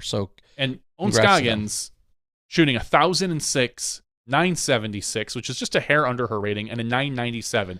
So it's not like she walked this in by any means. Owen, hopefully, right back on schedule to where she was. Yes, and the other big news, kind of speaking of ratings this weekend. What? Yeah, ratings matter, Terry. Everyone knows it. Yes. I'm going to wait. Okay, no ratings rant. All right. Kristen Tatar, the only really ratings that matters this weekend, the only real discussion was that she hit 9 times, Bueller. 999 is her rating. 999. So she missed 1,000 by just under a point, is my understanding. Was it 90? I think you had said. Well, something it has to be under in theory, it's likely Correct. somewhere under a point. Just simply because of it landing exactly on that, perfectly is not statistically likely. But yes, less than a point. And in fact, less than that, because if it were, if it comes out, I'm just assuming, I did not verify this with the PDGA, but I would think any common sense logic would tell you if she came in at 990, 9.6, 990, or 999.5, or that or above, I bet you she would have been then obviously rounded to 1,000. That's just, I think, standard rounding procedures literally for everything. So somewhere between 999.0 and 999.49999, right, is where she came in. And the only rant that I gave this morning was just the simple fact that she was obviously close, and that not to take anything away from her accomplishment, but I was surprised how many people did say, just round it up. And I'm like, no, that to me, that just feels like you didn't earn it. I mean, not that that's no slight on Kristen, but no, you didn't earn it at that point. And I'm as big a Kristen fan as everyone else on the planet. Yep. But it's just funny how many people just give it to her. Like, no.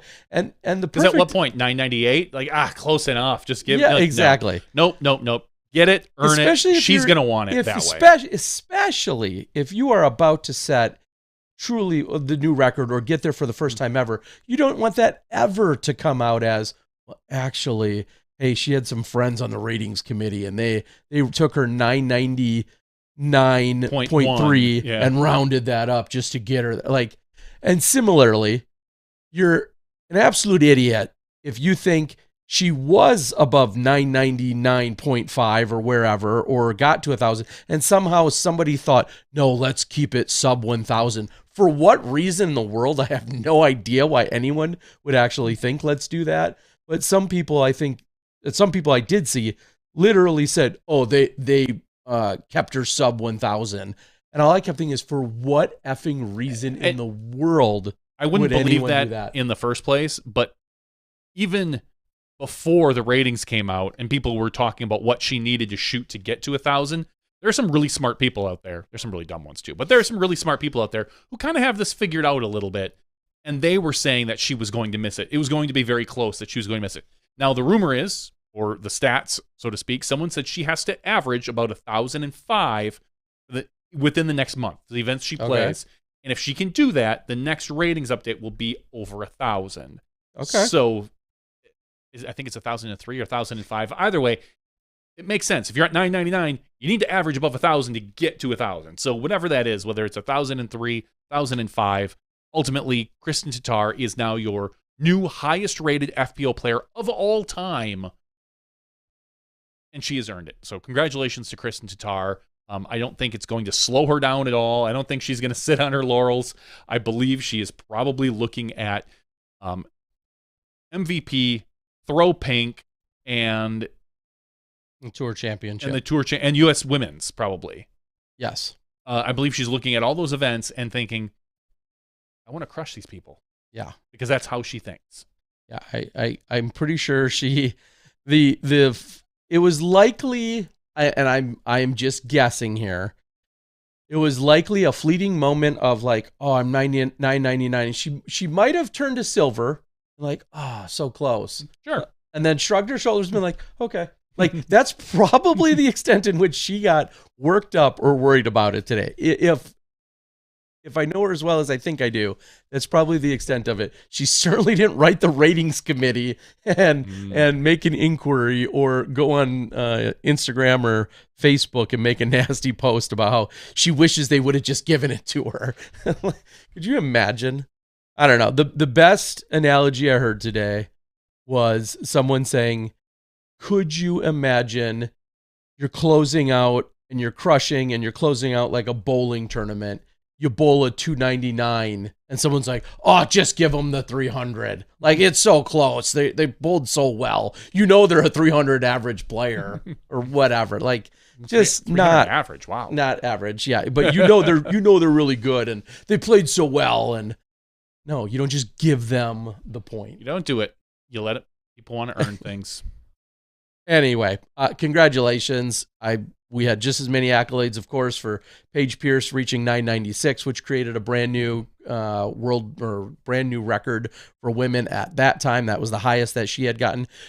Kristen coming into this, I think, was 994 prior to this update, so she was sub what Paige's had previously set the new highest at, and then Kristen at 999.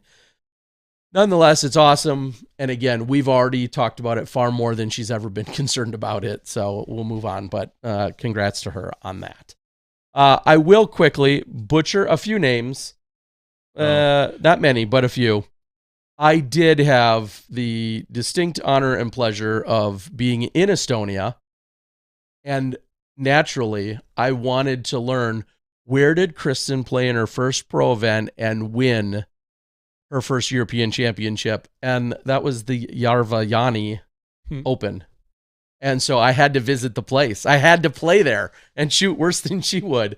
So I was there this weekend. I played in Estonia. I also took in a handful of other courses throughout Estonia. I got to see I don't want to call it a snippet. I did get to see good portions of Estonia, but clearly I need to go back for so much more to explore.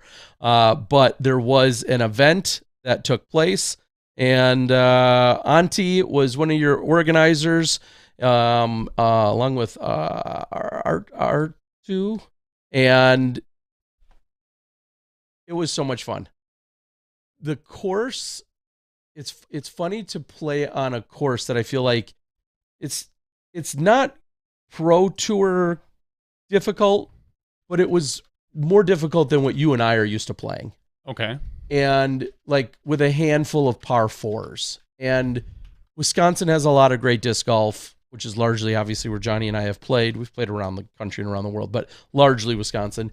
And Wisconsin disc golf, although great, has not always fully embraced the whole par 4, par 5, super difficult layouts.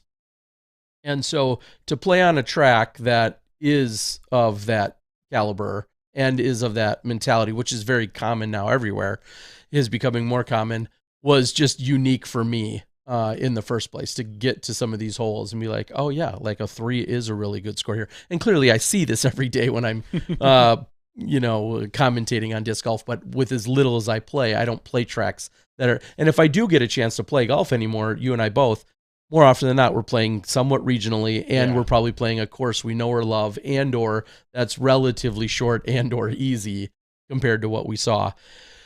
And they had a 1-day C tier. The day before, we hosted a Disc Golf Guy doubles, which I was the host of. Auntie, again, helped me get that set up. Latitude 64, I want to thank them. In a very short turnaround, they stamped up some discs with my logo on them, had them shipped from Latitude 64's headquarters in Sweden down to Estonia. And we ended up having 36 teams that played in doubles the night before the event. So we had almost 70 people or so play on Friday night's doubles, and then there was 88 that played in the tournament the next day. So a huge turnout. Everybody got a disc that played. I was happy to take pictures and sign discs and give away stuff. It was so much fun. So thank you to all of you guys for doing that. When it was all said and done, Casper, I don't know how to pronounce the last name. Casper was your champion in MPO. Why did I agree to do this? Yeah, I didn't. I was a little shocked, Terry. You need me to read them for you.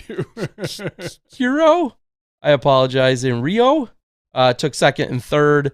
In MPO and in Masters, I got to play with the eventual winner. I played with him first round. Eno took first. Tanal took second. Tanal and Rate. I don't know. But who took seventh?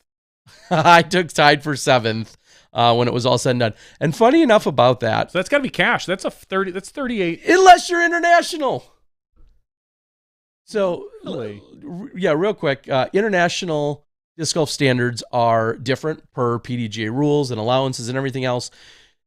International disc golf, first of all, is not as lucrative, generally speaking. But the payouts and the tables and the requirements are all vastly different, and it has been that way forever. Completely, standardized and intentional. Even though I played in the largest Masters field I've ever competed in of 38 people, I don't believe that I cashed at 7th place. Well, clearly very top heavy then. Well, there's not. They also are very light on the overall entry fee. So Sure. the entry fee for the event was 15 euros, which is like that's $16 or $17. Yeah, that's really. So it's not a lot. So it's more. It's a more fun game. Correct. So I want to say they paid out in 50 players in Open. I think I saw 6 got paid out, which I would have made it into, but I played Masters and there was 38, and I think they paid out 4, I believe. And I do think I missed the cash then in that case. So even though I was in the, I forget what the number was, that could have bought 21 you ice cream. percentile. Yeah, exactly. Let me be very clear. I am not mad about it. I'm not complaining about it. It is a very different structure. Again, just thinking about those numbers alone, can you imagine playing in a 2-round sanctioned event in the U.S., paying about, we'll just say $15 to play? Like, most people wouldn't. They wouldn't bother. Like Correct. they would not bother for a pro division. Maybe Correct. in an amateur division, sure. A pro division, you would not see the turnout. Normally, I think our minimum entry fees here are like $50 to $55, all the way up to 70, 80, whatever that may be for MPO, for a local, we'll say local. We're not talking some of the bigger events like, your Bud Hill and things like that. I'm sure those are a little bit more expensive, but they're also more lucrative. Yeah, that is that's amazing. So again, I'm not mad about it. What is the math on that? I know I figured it out that night. 7 divided by 38. So I finished in the top 18, in the top 18th or 20th, 19th percent. But that's not good enough. And as Federico and you Sorensen, averaged a little over your rating. Did that? The first round was abysmal thanks to a couple of holes, and the second round was definitely felt much better. I did improve by six strokes the second round. As Federico says though, and this is worth repeating as he puts it on the board, in Europe we play for the love of the sport, not for the money. It has its good and bad parts. I knew that going in for starters, that it's a very different structure. This is known throughout, and I think about, even in Thailand, where I've been for the last few years, A-tier standards there are lesser than A-tier standards here in the U.S., so on and so forth. This is across the board, and this is not uncommon, and there's no complaints coming out of me whatsoever. It was an incredible experience, and the fact that I played all the golf that I did leading into it, and then played on Saturday as well, it was just an experience I'll never forget. So thank you to everyone who was part of it. Of course, I was there for the love of the game, the camaraderie, the people, the experiences. I'm going to do an entirely separate podcast / drop zone or something that will break down pictures and videos and all sorts of things. So I'm not going to get into it all tonight, but it was just absolutely an insane experience. So thank you to everyone that helped make it possible, and for all the time that I had there. It was seemingly, it felt short, but yet I jam-packed so much into it. And then on top of it, I was sick, so I was battling that. But yeah, the long and short of it is I need to get back and experience more. So pretty cool. And this course, which has just turned 9 years old, this course in Yarva Yanni had just turned 9 years old. Obviously next year it's going to be its 10th anniversary. This also was the site, I believe, they told me, of Kristen's first ever pro event, which I think hosted the European Championships that particular year, and she won it.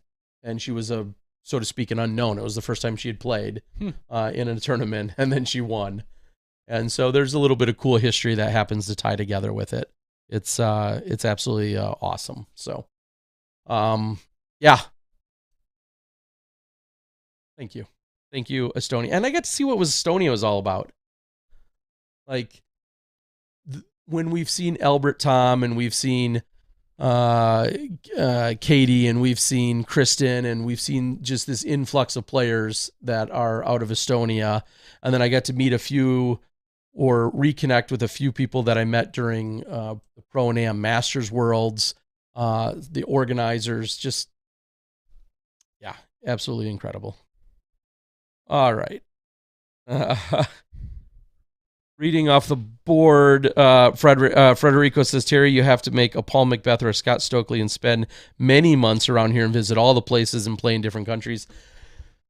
That sounds phenomenal. It's just the reality of how many days are in the year and how much time do I have to make it all happen. But some form of tour, visiting more countries and having more experiences like I just did, definitely are on the bucket list for sure. So we'll see how that all gets worked out in the future. I feel like that's everything in terms of official major normal disc golf related news that we saw this weekend. Yeah, all the players are just really moving from wherever they were kind of huddled down or maybe playing a small event, getting ready for MVP. And you see a ton of posts coming from MVP, the players that are getting in there early, hanging out. We also saw the likes of Kristen at the U.S. Open, taking in some in New York. I think Ricky was there as well. Ricky at the U.S. Open, and also Ricky with some visits around New York City, down in actually in Manhattan and in other places. And spoiler alert, I'm going to let everyone know a little secret. As I prepped and went from Worlds to Estonia, I flew out of New York. And do you know where I stopped before flying out of New York to Estonia? Ground Zero? No. Right. Although I was in a plane on 9/11 yet again yesterday for like the 5th time in the last 7 years. I've been to Ground Zero. B&H? No, I have been to B&H. This was one of the times I was in New York and didn't get to B&H. Well, Tear Bear went to the Halal Guys. Oh. The original Halal Guys cart. Okay. And the one that's across the street from it. I'll just spoil this for you guys. There's a Halal Guys cart. I want to say, I think it was 53rd and 6th, right out of Times Square. A Halal Guys cart. You walk about a block and a half, another Halal Guys cart. Zero line at 53rd and 6th, a line 40 deep, a block away. Because it's the original? Because it's the original. It was the very first one. People care about that.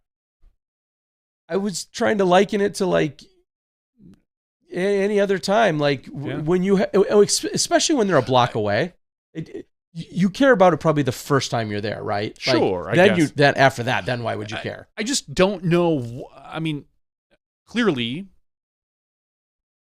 the Halal Guys have some sort of following. I just have a hard time thinking like, oh, I get to go to the first, like, there are Halal Guys fans.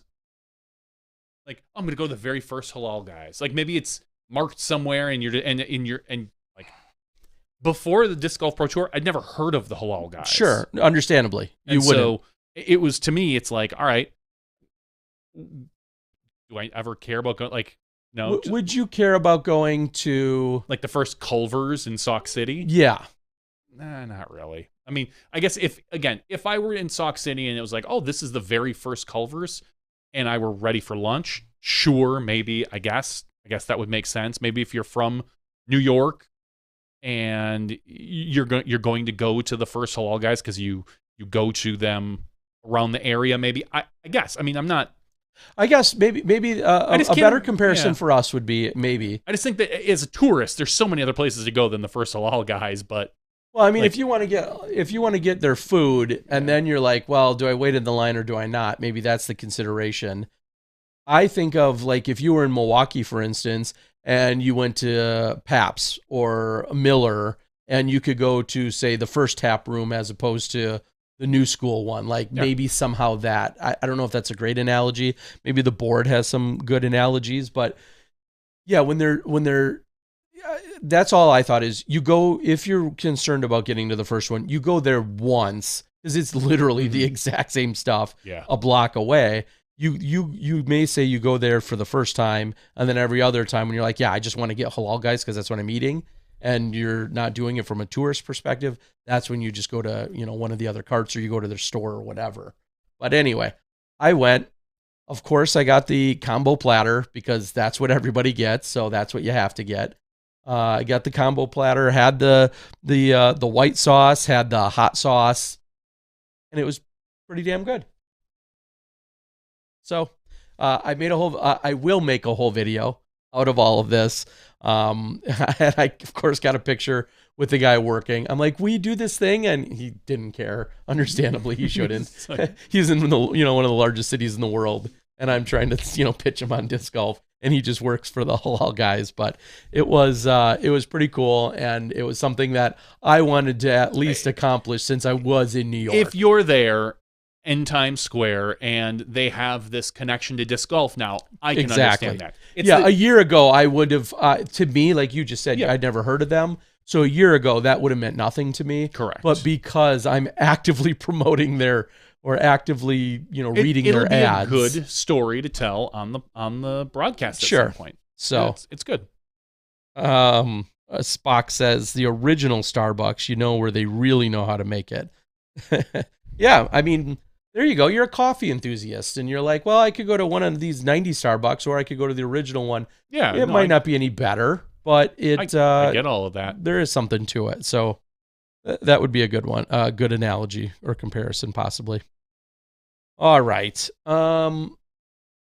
Reading off the board, 10 plus years of hosting, and there's about a dozen players at the house getting ready for MVP. Andrew Streeter. Awesome. Yeah, I love that, Andrew. Hope you guys are doing well. I'll miss you guys yet again this year, as I was just whining about earlier. I think that's it for the regular show, though. We're going to take a break, and then, of course, in the after show, what do we feature, Johnny?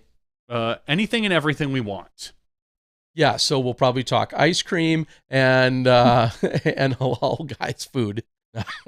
We already talked that stuff, too. Exactly, I know. That's right. Our shows are so confusing tonight. Find something else to talk about, I'm sure. Thank you guys for joining us. And we're going to give away stuff on Patreon.com. Man, we got two giveaways. We got at least two giveaways. I see 2 discs over there. Those might be next week. Okay. But we've got giveaways already lined up. Giveaways. Yeah, maybe we'll talk about Aaron Rodgers. But thank you guys for joining us. This has been podcast 471. Thank you to Steve Dodge for joining us, and looking forward to an incredible MVP Open presented by OTB Disc and MVP this weekend. We're going to stand down for just a quick minute, then we come back with the after show. We'll have some giveaways, as Johnny said, and we'll talk about anything and everything else. For Johnny V, I'm the Disc Golf Guy. We'll see you in a minute when you step inside the Smashbox. Thank you to our $2 and above patrons. Your name is listed below in the credits. If you are interested in being listed as a producer in the SmashBoxxTV credits and supporting this and other fine podcasts, please visit patreon.com/SmashBoxxTV.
Hello, everyone, and welcome to SmashBoxxTV's podcast 471's After Show.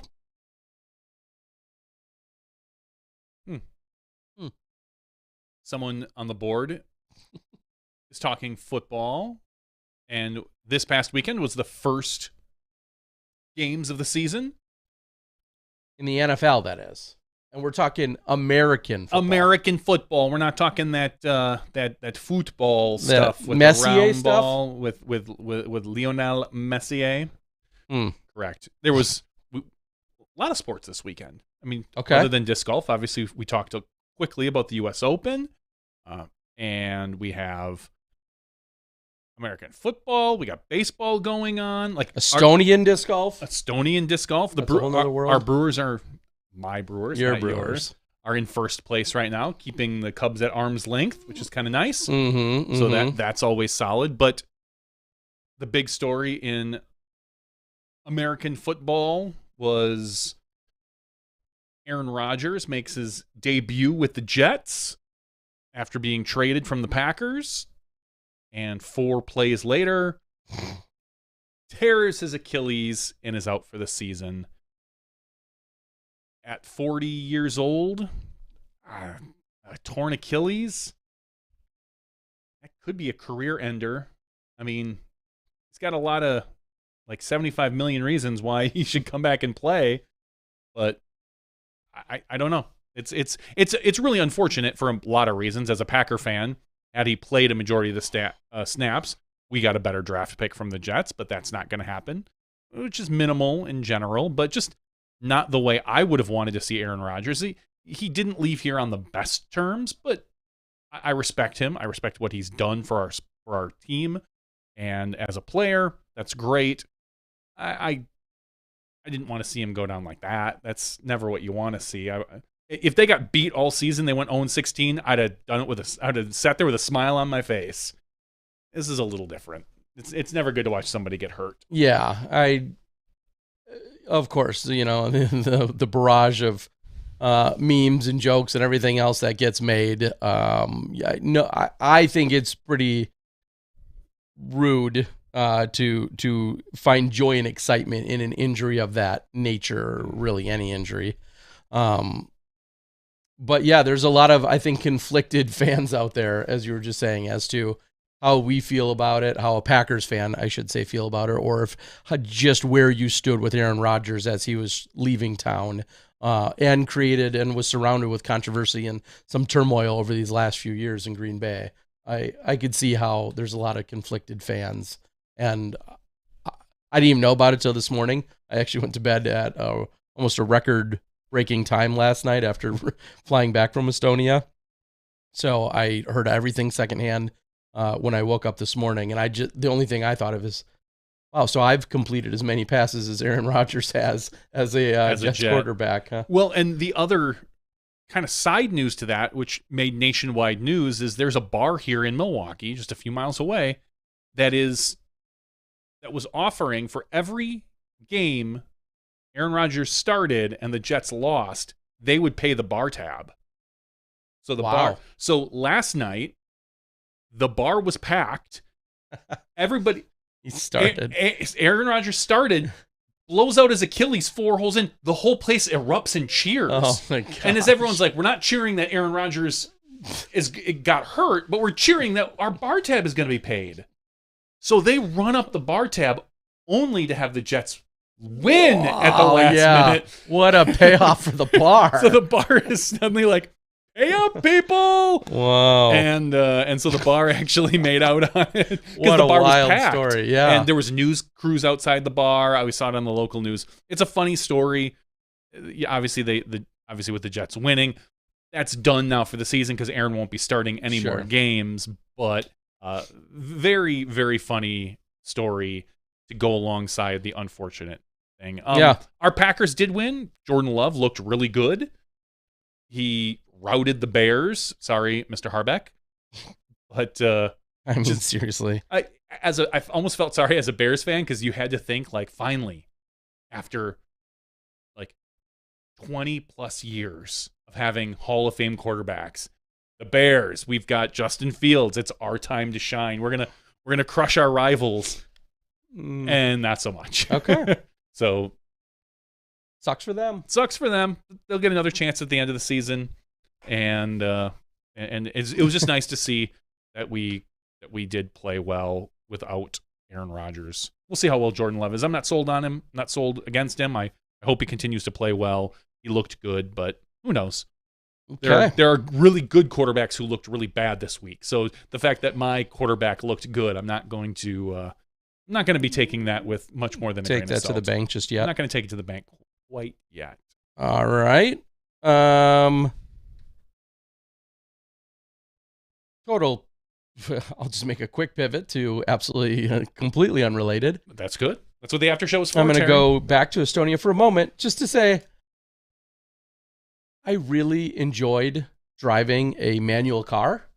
been a while probably since it's been a while, and I remember looking this up quite some time ago. Last so you guys will have manual to. car you owned was probably your Storm. No. One of my Elements, my Your previous Element. That's right, your Element was manual, and then when I replaced that one, I could only find an automatic.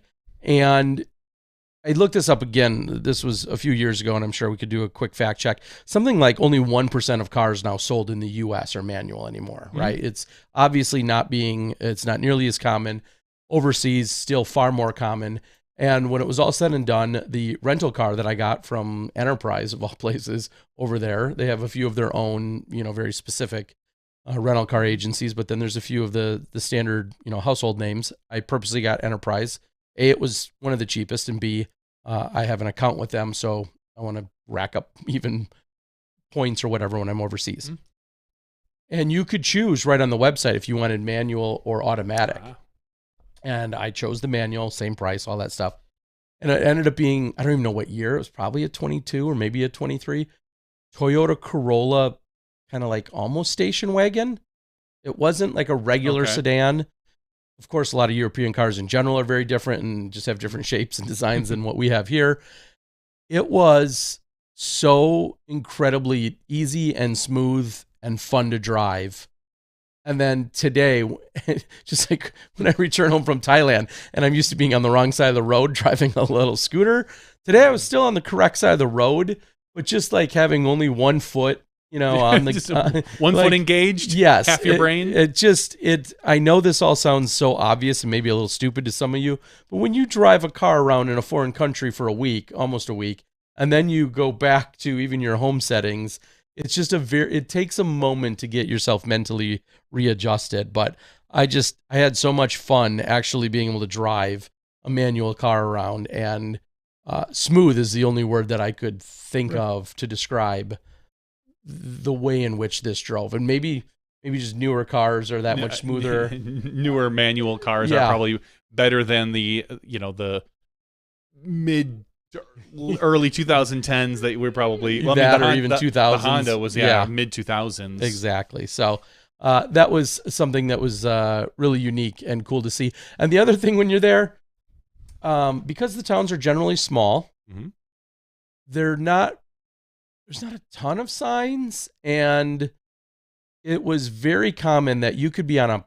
highway. I'll use that in air quotes. You're on a highway, a main road, and you're turning onto another main road. There's maybe nothing to control that intersection whatsoever. Only, I think, because there's such a lack of traffic. Sure. You pull into something, and it wasn't uncommon. At one point in one town, I remember after a lot of seeing nothing, I remember getting and having to wait for like 3 cars to go through the intersection before I could. I was like, what is going on with traffic jam traffic out here? It's a very, very different lifestyle. And that, I guess, kind of leads to my other additional point where, and this might sound a little small-minded, and I'm okay with that if that's how I'm deemed. But when you're in a place like Estonia, from what I saw, I can see how if you pick up something like disc golf and you enjoy it, I can see how that becomes your thing. Because, and this could be of anything, but you're not distracted with an amusement park or the mall or the movie theater or like a million other things that we do in the U.S. to entertain us. You're not going to a rock climbing gym there. You're not going to all of these other things that we have in a go-kart track, a mini golf course. I think unless you live in Tallinn, you're not doing any of those things. Not a lot of recreational activities to pay for. Or that are even available to, and I'll again use the word distract or amuse yourself with. I could see that if once you find whatever it is that you love to do, and whether that's playing a freaking instrument or you find the sport that you love or the cross country skiing that you're doing, whatever it is, all those things, I could see how you fully get immersed in that and then become really good or passionate about that, just because there's not all of those other things that are at your beck and call, or you're easily available and accessible. Again, I was in a dozen or two like smaller villages, towns, cities. Didn't see a lot of that. I saw it, I think 2 movie theaters in the entire country that I was in the entire time I was in the country. One of those being in Tallinn and one of those being in a larger city. Now, I'll admit, I didn't get to Tartu or Parnu. Parnu being where Kristen is from. And I think Tartu is also one of the larger cities. I did not spend time in those, so I don't know what's all available in those. And maybe somebody can, also chime in on this. But it feels like Tallinn's kind of is definitely the epicenter. I think there's 1.2 million people in Estonia, and 900,000 of them live in Tallinn. So the size of the greater Milwaukee area. Exactly. So it was really interesting to see that. And the disc golf there is so good. And there's so many courses and just absolutely beautiful and stunning. So yeah, driving. I feel like I could do an entire separate segment often on driving in some of these unique places like Thailand or Taiwan, or the time I did get to drive on the opposite side of the road in Australia. Some of those get a little bit sketchy. All right. Oh, funny enough, my registration's about to... Oh, and I did manage to get a parking ticket. Yeah, I heard that on your final day you got a parking ticket. You posted that. Yeah, that was just a misstep on my behalf. I checked into the hotel in Tallinn, of course, the biggest city. That's where they'll get you. But I pulled in to go into my very, very reasonably priced hotel. Pulled in there, ended up unpacking, unloading, repacking, getting ready for the next day. Went down there a few hours later to realize that I couldn't really just keep my car parked there. So I did get a ticket. But then when I came back later in the night, I got to park on the city street, so I didn't have to pay for the hotel parking. So I think I got discounted. I just paid a premium parking. Paid a premium to park. I paid a premium to park there. Oh, geez. Yes. What do you think the storyline or the concern is with MVP and, the fact that we saw this dramatic, chase card with Simon Lizotte last year, him and Corey Ellis. We saw the playoff on the FPO side. Do you feel like the 4 rounds and just the way that course is, do you feel like that sets up and just begs for a tight match and a tight tournament any more than any other course or event? I don't think so. I'm sure statistically, maybe if someone gut feeling, I don't think it necessarily does. I think we could see someone win this by 4 strokes. Okay. I don't think this particular course, although it has pretty good variety, I don't think it necessarily sets up for playoffs. But we've seen a few of them happen here. We saw Chipmunk Gate back in the day. Yeah. Obviously, this past with on the FPO side. There's been a few of them. So I'll take the bet that we don't see one on either side this week. Okay. And that's literally like a 50-50 guess. The odds are, I don't know, what are the odds? That was my next question is where, what do you give? Actually have a playoff for first place? I don't know. I don't know if the 20%, does that sound 1 in 5 chance? That sounds reasonable. Yeah. Other than, it's just a made up number on your behalf, but yeah, that sounds reasonable. No, the number is real. The odds are made up. Okay, thanks. That's my dad joke for the day. Yeah, solid. And then, as Tim says, seems like a lot of chase card heroics there. And I'll say real quick about my little joke. It's extra funny because my kid just was complaining about imaginary numbers in his math class. He had to take one of those star tests or something. So he's like, my calculator was messing up, and I did this and that. I had the imaginary numbers. I was like, all right, nice. So, Hey, a little extra layer to that joke. Yes. Tim, also, sorry to hear. It sounds like I think you said that your cat is not doing well. My cat is not doing well, so sorry to hear that. Hopefully everything can be on the mend. Spock earlier had said, how am I supposed to text while driving if I'm jiggling a shifter? Yeah, thankfully that was not a concern for me. Voice to text. Yep. I didn't really have a lot of interaction. Having like the 7, 8, 9 hours ahead of the US obviously throws just a lot of things out of sync and out of whack in terms of communication in the first place. It makes things a little bit more difficult, no matter how you look at it. Ray then said, I think you were talking about my parking ticket, said, ain't no way they're collecting on that one. I tweeted this today and I said, I felt that I was like almost doing a disservice if I didn't get it taken care of as quickly as possible. And I did pay it today. I logged in. Of course, it's very nice and organized for how you can do it. Gives you a little QR code, brings you right to the site, has all your information. It had 4 pictures of where my car was parked. 4 different angles. They took a picture. So there is no denying. No question. There's no question about it. They had 4 different angles that are included in this website. Like, that's my car. Here's where you were illegally, or here's where you were parked too long and you didn't pay for it. So there's no getting out of it that way or disputing it. And then I paid it. It was 30 euros, which came to, I think, $32 roughly. So it was a significant ticket in that sense. But like I said, the parking underground would have been $10 for the night. So I feel like maybe I just paid a premium for my parking if I'm going to look for a silver lining there. Paying with plastic, yeah, I did not. Now, what week are we in? Okay, so you're a little removed from this in the sense that I wasn't available. Or no, we had it. Yeah. Well, I talked about this a couple weeks ago. We've seen Sexton Firebirds drop, I guess is what I was going to say. I think they dropped last week. No, they dropped the week before because I was doing the press conference at Worlds as they dropped for the first time.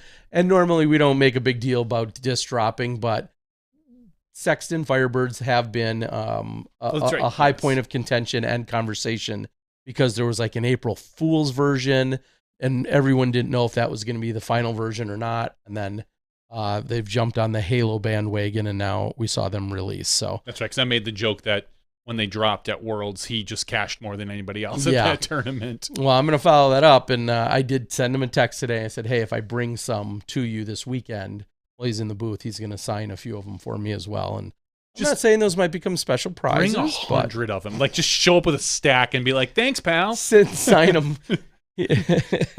I know you're sitting here for the next 3 hours, buddy. You got nothing better to do. Yeah, I know. Well, when we're in commercial break, you're signing. That's a good call, Johnny. Robert says, having a manual kind of sucks because nobody can even move my car for me. Yeah, I guess that could suck if you're parked and everyone's like, I can't do that. I don't. So your oldest daughter, Allie, she is currently 14, going to be 15 soon. Next month. Yeah. Has she driven yet?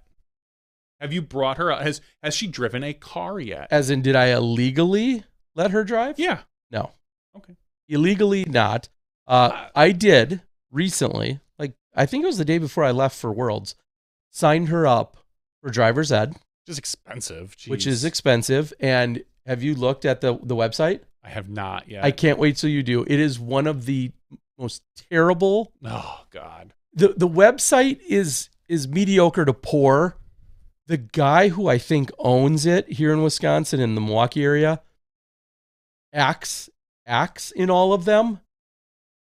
And he's just, I'm not going to say buffoon, but he's an idiot. Okay. Yeah, you search around and the websites, his acting and just some of their promotional material just is terrible. And I guess God bless him for saving the money of having it professionally done, but it's terrible. And here in our area, I think you have 2 or 3 main options to choose from. And Allie and I went through literally every page and every video on that website that night as we were trying to learn more about what she needed to sign up for. Is she excited to drive? Does she want to? She is. She is. And so when you and I, to date us just a little bit and compare with some of you guys in other states, when you and I were of this age, roughly that age, you had to be 15 and a half to get your permit to be able to drive, your learner's permit to be able to drive a car, period. You had to be 15 and a half. COVID have changed a few of the laws and regulations within Wisconsin, as it probably did in a lot of states. In Wisconsin, at one point, you could have your parents, and you still can, have your parents completely sign off on all of your driving, and essentially they issue your license. Yeah, you don't have to take a road test. An actual test. Now they're back to making more offerings and so on and so forth. But parents, I believe, can still do that in Wisconsin. I'm not going to allow that.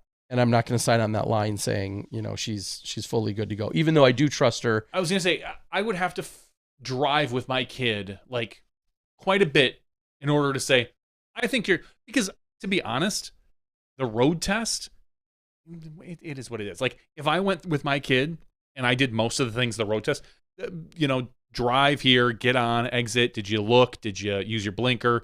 I mean, how many times have you had to perform a Y turn successfully? Like to the point where you couldn't just like, oh, I need to wedge a little bit more this way, or sure. Parallel park. Obviously I want my kid to know how to parallel park and whatnot. But I would say I would feel comfortable if I felt comfortable. I would then feel comfortable about signing something off where they don't have to take the test. Odds are I'm going to have my kid take the test just because I'm a cruel bastard that way. But yeah, I see where you're going with that, though. Yeah, I like the idea of not being ultimately responsible. I mean, I am and I'm not, because you're the parent. Still responsible. Exactly. It's still your insurance. But signing off, it just feels better if somebody in an official capacity. So there's X amount of hours you still have to do in terms of your prep, and then you have the coursework, so to speak, which is now all online. So I did sign her up, and so the day she turns 15, she's eligible essentially to then drive with a parent or an adult. So I'm not worried about her. Clearly, I'm more worried about my second child, my daughter, Mackenzie, who somebody said needs to be on Smashbox again one of these days for a check-in. Oh, jeez. But yeah, she's the one I'm more concerned about, and that's a couple years out, thankfully. So we'll see. So you didn't sign up Mason for? No, he just turned 14 in July. So I've got another. Okay. I've got until next July, and what I'd like to do is illegally bring him out over to Northridge Mall, right by, there's a Menards over there, which is like a Home Depot for those of you that don't know. And there's a giant empty lot where the mall used to be. Occasionally there's semis parked in there, but it's just this giant lot. And I'd like to just take him around there and just have him drive in the big empty parking lot with the little Honda Fit that I have that he's going to at some point inherit, so that Daddy can get a different car and he can have the oldest car in the school parking lot if he's lucky enough to get like a parking pass or whatever it is. So I wouldn't mind just taking him to drive. I've had my kid move the car in the driveway, but that was literally just backing it up and barely pulling it forward, and even that he did a piss poor job of. But then he had never gotten behind the wheel before, and so he was very nervous. And I was in the middle of snow blowing this winter, and I said, hey, I need the car moved. And he's like, okay. So I told him to go inside to get the keys. I think I told the story. He came out with the keys, and I said, cool, you're doing it. And I sat in the passenger seat while he nervously backed the car up and then tried to pull it over in one direction so I could get the other side of the driveway. But I do want to take him out at some point. But my kid doesn't seem like he's excited to drive at all. Like he has no urge to go anywhere. Like, there's definitely a shift in mentality from when you and I were kids, and like the desperate, dire need and or excitement to get your license and have, quote unquote, have that freedom. And now it's a very different shift in just generational. There's a lot of kids. I mean, granted, he's had some slightly different priorities, but look at Gannon Burr. I mean, what a classic example. He's, you would think a kid that would be dying to be able to get himself to the course and be able to go play and do all this and have his own freedoms. And, to this day is now, in some ways, that might be to your advantage to be thinking like, yeah, that's cool. I don't have the stress of driving, and all these other people are taking me places. But Eagle didn't drive for a long time. Is yeah, what people are saying. that's exactly it. So it is definitely a different mentality. And Doc has a good point. Terry wants her to get her license so I can get a ride to the airport. Yeah, the only problem is technically until she's 18 or 16. No, 16. When you're 16, When you're she's free 16, to do whatever. then there's only certain people that can be in the car, and so many of them. Correct. Like when she's 16 and has her license, she can't pile like 4 other. Really? Yeah, there's some regulations about. Huh. Yeah, who they are, how many they are, and what ages. I don't recall those when we were I don't younger. feel like we did either. Like, or maybe we just didn't care. I don't think they were there, but I don't. Until she could only have so many like non-family members, and I feel like it's even till a certain time.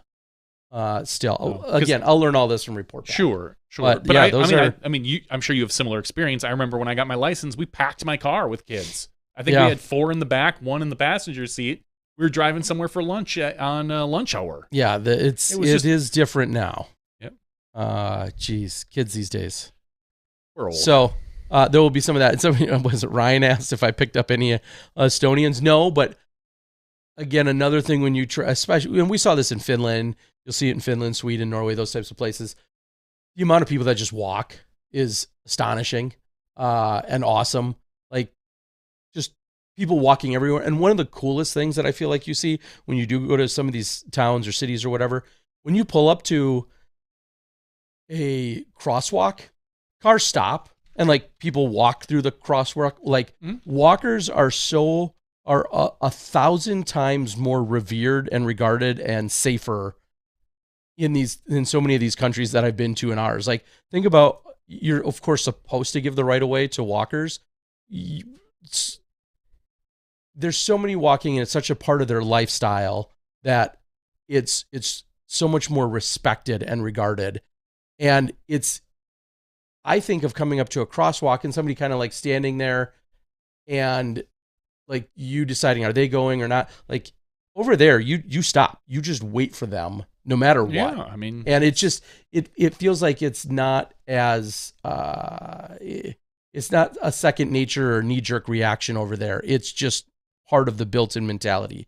Where here, I feel like we're more inclined to be like, well, let me just push through this. Like, I don't know. It's respected. It's respected so much more over there. And then to follow up your point about picking up strangers, there was a conversation about the disc golf guy doubles we were going to host. And I said, hey, the night before the tournament, let's have doubles.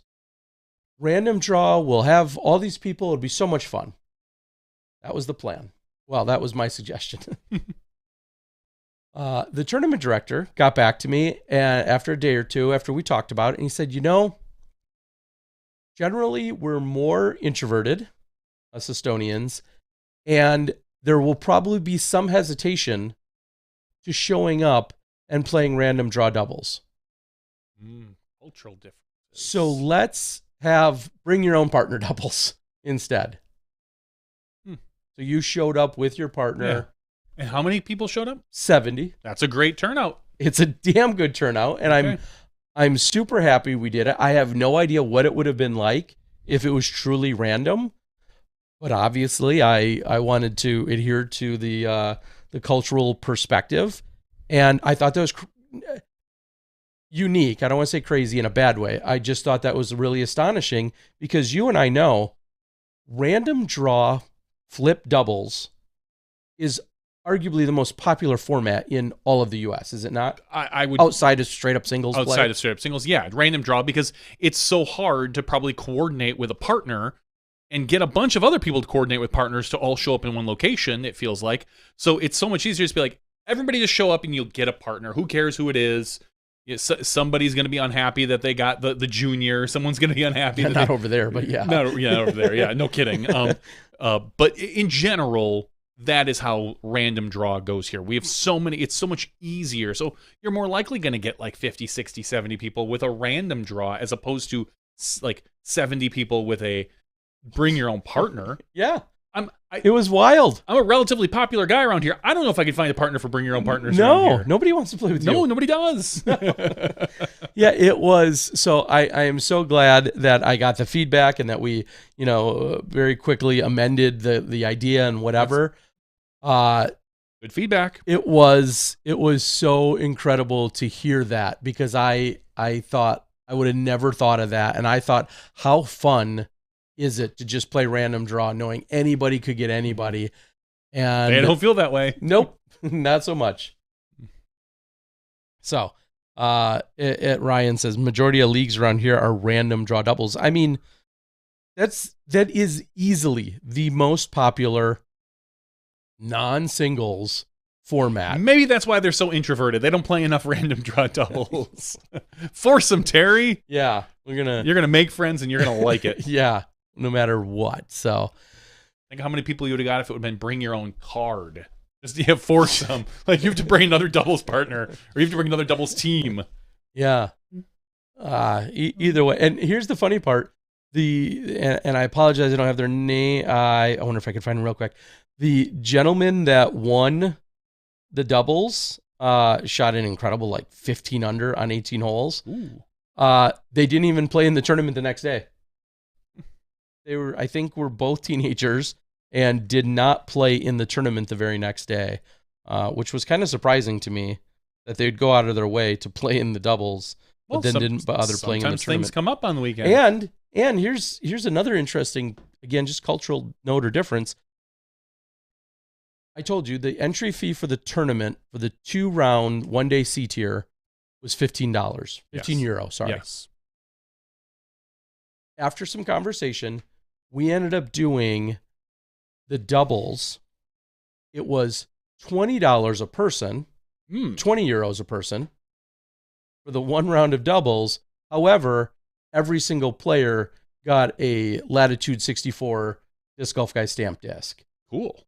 So, which easily was 20 euros or more worth. So, no, yeah. I mean, there was the Disc Golf Guy stamp on it. I don't know. There was some pretty cool discs. I also learned that the Ballista Pro was by far the most popular model out of all the discs that I got from Latitude. Right. I mean, everyone loves the Ballista Pro. It flies Apparently. far, and it's in Disc Golf Valley. Apparently. Why wouldn't So, but we had Orbit, Ice Orbit, Ballista Pros that were very popular. Sapphires, gold burst diamonds, Ice Orbit fuses, and one other, and gold bolts, which are funny enough. Out of all those, I think are my favorite. They were the least favorite. It's a mid range. No. The fuse is a great mid range. The bolt is a understable high speed driver. Okay. But wasn't as popular as the Ballista Pro. So there's a little market research for all of you those that care. I think it's more popular than singles. Yes. Seems like AB random draw is rare. Tim saying it can be rare. And when you're saying AB, just for everyone else out there, there's like an upper and a lower pool. It always then comes down to a pissing match or fighting argument of like, hey, no, this guy or girl or whomever is like too good to be in the lower pool. And then somebody that's in the upper pool is like, hey, I'm not really as good as this person. I want to be in the lower pool. That is a nice way, I feel like, to attempt to sometimes do doubles so that the two worst players aren't getting matched up, or the two best players aren't getting matched up for it in a true random possibility. But it also then becomes an argument about who belongs in which pool. I feel like that's probably going by the wayside a little bit more as well. It's a little bit. Did you know anything about or hear of any of the Glitch World Championships that just took place? I mean, I heard about it. I know nothing about it. I thought it was just something that Matt Graham did in his backyard. But clearly I'm wrong. Yeah, I don't know a lot of the details, and so if the board wants to enlighten us, I'd be happy to spread more of it. But yeah, there was was it already last week that it just took place? Yeah, it was this past weekend. I believe Gatekeeper Media did some post production on that, so I think that'll be out there. I guess some really young kid was kicking Simon's butt, which was a lot of fun. And I think I know who won, and I won't spoil it in case it hasn't come out, or in case you don't. I think know. it just came out. Is my understanding. So, yeah, pretty cool to see Simon trying to get a world championship, but failed. Sounds like it's going to be tough. Not meant to be. Chokes under pressure. Yes, if that guy would just... I mean, I imagine they're trying to do something similar with the glitch that the polecat has kind of pushed with the polecat World Championships. And the Bite World Championships that took place at the DDO this year. And the what? The Bite World Championships. I did not hear about that one. I was there, took it in a little bit of it. Spoiler alert, Matty O didn't win that, and I think he was hoping to. So, I mean, it's this kind of... It feels like everybody's trying to create their own little culture with their unique disc. Yeah. And that's fine. I mean, I know the glitch has a good following behind it already. Doesn't hurt to have Simon's name behind it. It doesn't hurt that it's kind of a fun disc. It's like, obviously the Polecat or the Sonic or something. Yeah, and very similar to the Bite. It's right in the wheelhouse as well. So pretty cool. And unique, fun stuff on the side, so to speak, for them to do. Glitch is nice for pre-MVP. The event? Is that what you're saying? The glitch event was? Probably. Yeah. A little glitch event. Yeah. I think there was a rain delay during it. And I only say that because as flipping through some social media, I saw, I think, Gannon specifically, being a little hung up because they were like on a lightning delay for it, thinking like, oh, that kind of fits plenty of the other the year, the season, so to speak. Next will be the Berg World Champion. No, I think that happened. Yeah, I think Scott Stokely won the Berg World Championship, so to speak, this last weekend. I don't know if it was a World Championship, but I think it was a Berg only event. Yes, so he won that. Might as well be the World Championship. Exactly, and then last but not least. When's he going to catch up to our podcast numbers? Brian Schweberger? He's trying, but we keep, he's got to do more. We're guaranteed weekly. He's not. Well, close. He's almost guaranteed weekly. He's just got to do multiple 379 events. Is what I think I saw. Let me confirm. Yes. Brian Schweberger picked up win 379 this weekend, and he did want to point out in social media. Is he going to get to 400 before we get to 500? He's got 20 to go. 21, and we have 30 to go. Maybe. Well, he did post that he won this weekend. He shot 19 under. Earlier, no, we didn't talk about it, but Cody Bradshaw was the winner. He edged out Zach Melton in Open. Charles Bernhorst finished third. Schweby won Masters, and as he pointed out on social, he shot 4 strokes better than the Open score, same layout, all that other stuff. No shot. His score was eligible to would have won him. So he won a few less dollars, but Schweby did take down win 379. I think the other follow-up to all of that note was someone asking about Kristen's, what were they comparing? Schweby's 379 wins to like Kristen's 2 worlds or something like that. What? Was that? I don't get that. That sounds dumb. I don't remember what the discussion was, but it clearly got plenty of conversation all fired up. Whatever the conversation is, it sounds dumb. Also, you're dumb. You're dumb if I saw a trend today. Just going to throw this out there, and we don't usually get political, but I'm going to real quickly say this. If you believe Donald Trump wrote a $32 or $37 trillion check to pay off our national debt, because people are literally posting this in seriousness. No one is. No one can be serious about that. Whoever is posting that, they have to know in the back of their head they're not. It's not real. I'm sorry. I wish you were right. It's dumb. Dumb's not the word, Johnny. It's dumb. I wish. I swear. I wish you were right, and I wish that was true. Then you're on the wrong Facebook. You're on the dumb Facebook. Like, I think my Facebook is dumb, but I tend to block most of the dumbest dummies. You're on. You are. And I don't even care where anyone You're on stands the- politically. And like I said, you're this on the isn't wrong even politically Facebook. charged.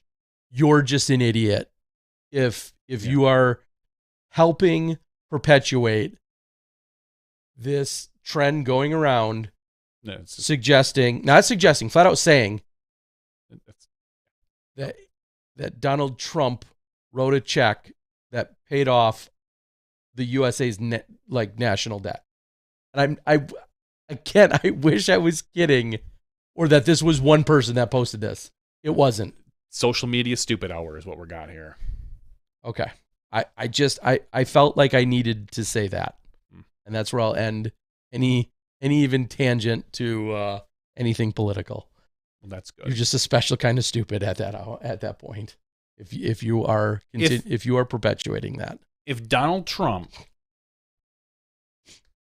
really paid that off and he is not a Patreon sponsor of this podcast, oh my God, then he hasn't paid off all his then he real hasn't debts. paid off all the debts because he owes us. Let Yes. me just say he owes us, just like you guys probably owe us a few dollars for providing you with this phenomenal content week after week after So week. brilliant. Smashbox TV on patreon.com. Terry's going to die over here. He's coughing. Please help this man get some medical assistance. I do need He some. needs some help. And if I had some Sarah McLachlan music, I'd play it right now. I would put Terry in a cage In the and play arms of sad an music. angel. If you just go to patreon.com/SmashBoxxTV. Do so. Yeah. I did go to the doctor today. Or I'll be forced to put Terry in a cage. Can't cage this bear. But Unless you give me cocaine and then oh, cocaine bear. For those of you that are a patreon.com/SmashBoxxTV supporter, it's a weekly giveaway time. Terry, we're doing 2 giveaways tonight. We have 133 people eligible for our weekly giveaway. What number are we going to push? let's start with the second number. The second number. All right, our first number is 13. Our second number is 1. Damn. Damn. And it's funny because I was 1. So it's at the very top here. I sorted it by email address. So it's David Smith. David Whose Smith. email starts with a 2. That's why he was the first in the list. Congratulations, David Smith. I'm going to mark him. Wow, that's so rare. Didn't we get one like the other day? No, I was going to say that his email starts with a 2? a digit. Oh. Look, we have no other people. No, he's the only email address that starts with a digit. In our When you list. sort in Google Sheets by email address. All right. it puts So- the 2 first. Congratulations, David Smith. All right, Terry. David Smith won our first giveaway tonight. David Smith. Congratulations, David. How are we going to give our second one away? What are we going to do? What number are we going to draw? I think the very next number. Very next number? I was going to say 2 and then 1. If it's 2, we're ending this podcast. Oh my gosh. Schwebby is going to beat us to 500 even. All right, the very next number is 120. We're going to the opposite side of the world. I don't know who it is, but we're going to scroll down to 120. Tim Donegan. Congratulations, Yes. Timothy Donegan. Thank you, Timothy. Timothy is a very substantial supporter. Thank you. We owe you. Thank you, Timothy. Yeah, wow. Thank you so much. And you were so close, Tim Courts, who we know is out there on the board listening live. 123. That's what Tim was. Oh, yes, just a few spots off. So congratulations, Tim. Congratulations, David. We will get you an email. I'll send it to Terry, and he will be able to verify your address. I'm pretty sure we have Tim's address. We've sent quite a few things to him down in Texas, as far as some clothing, as well as some of our support discs, all that fun stuff. I believe he even has probably a little mini on the wall. Mini behind us there. As somewhere. I said, big time supporter. So Timothy, we appreciate it. Thank you very much, Tim. I wanted to quickly lose track of what I was going to say. I've been pretty good at that tonight. You kind of referenced it. Somebody said Terry might be jet lagged. I'm not 100%. If that's not clear enough already by some of my conversation tonight, I am not 100%. Basically, the moment I touched down in Estonia, I feel as if a sinus infection set on, and I'm kind of prone to them in the last few years. Of course, a lot of travel and then late nights and or long days I don't think help, and then 12 to 14 hours in planes I'm sure doesn't really not conducive to your health. I don't think it's helpful, especially when I didn't happen to sleep. My flight on last Tuesday was like 6 p.m. That's a terrible time for me to be on a flight, an 8-hour flight. Like 6 p.m., like, because then I'm awake for pretty much all of it. Like, to try and fall asleep during that time is really weird. And then next thing you know, it's already the next day. So then you're up and it's all daylight. And yeah, and jet lag isn't usually an issue, so to speak. But I just think with the way the day unfolded, that gave me a long day of being up. And I did go to the doctor today. I also took a test for COVID, came up negative. I think I'm on the tail end of a sinus infection. So hopefully we're going to be all good to go here. But I was sick pretty much the entire time I was there, which was not great, but it worked. Jet lag Terry is the second best Terry. Drunk Terry is best. Well, he corrected himself a comment later. Well, not drunk, but pleasantly buzzed. I don't know about that. Speaking of being in Bend. I was going to say, before you get to that, Ray asks a good question, and I did hear about this. Did y'all hear about the plane that had an emergency landing due to a passenger having diarrhea all through the cabin? Like, down the aisle. That makes sense now, because the idiots that were sitting behind me, it was two adult-ish men with their mother, right? I picked all this up in the first few seconds of sitting down on the way back. They were behind me. I'm going to be judgy and just say they were three of the dumber people I've ever heard, just listening to their conversation. And at one point, somebody said something about something along those lines, and I didn't get obviously. I thought they were just talking like idiots, honestly. And so now I'm tying this together. Yeah. So no, I didn't hear about it. But I didn't hear much about it. I saw, sadly, I think I saw a picture or two of that somebody had taken of the plane mostly empty and brown spots in the center aisle. And that's all I really heard about it. And I just thought, I didn't realize someone had to make an emergency landing for that. But I guess if you don't make it to the bathroom and you have a... I mean, at that point, there's clearly some kind of, legitimate health hazard, presumably. Sure. I mean, if you've struggled and you've peppered throughout an entire plane, and it's not contained to just one area that could be avoided. Yeah. I guess that would be pretty miserable. I did hear about it. I did hear a story about a 13 or 14 hour flight with someone had a dog with them. And for whatever reason, the dog was passing gas the whole time. Yeah, I think I saw a headline. And then a couple complained. And they got like $70 off their flight or something. Because the dog was very stinky. Yeah. Yeah. One of the classic lines I heard from the family behind me, at one point, the mother, who must have been like maybe in her 60s, she goes, "Well, Taylor Swift is a man, right?" I was like, what? I almost got up out of my seat to turn around. And all I thought was, even if she was, who cares? But really? Like, again, people just continue to freaking amaze you with their stupidity. Me. Yeah. That's and she went on about the story, and yeah. Takes all types. God bless them all. And I'm not claiming to be the smartest tool in the shed, the brightest bulb, whatever you want to call it. We're definitely not. Wow.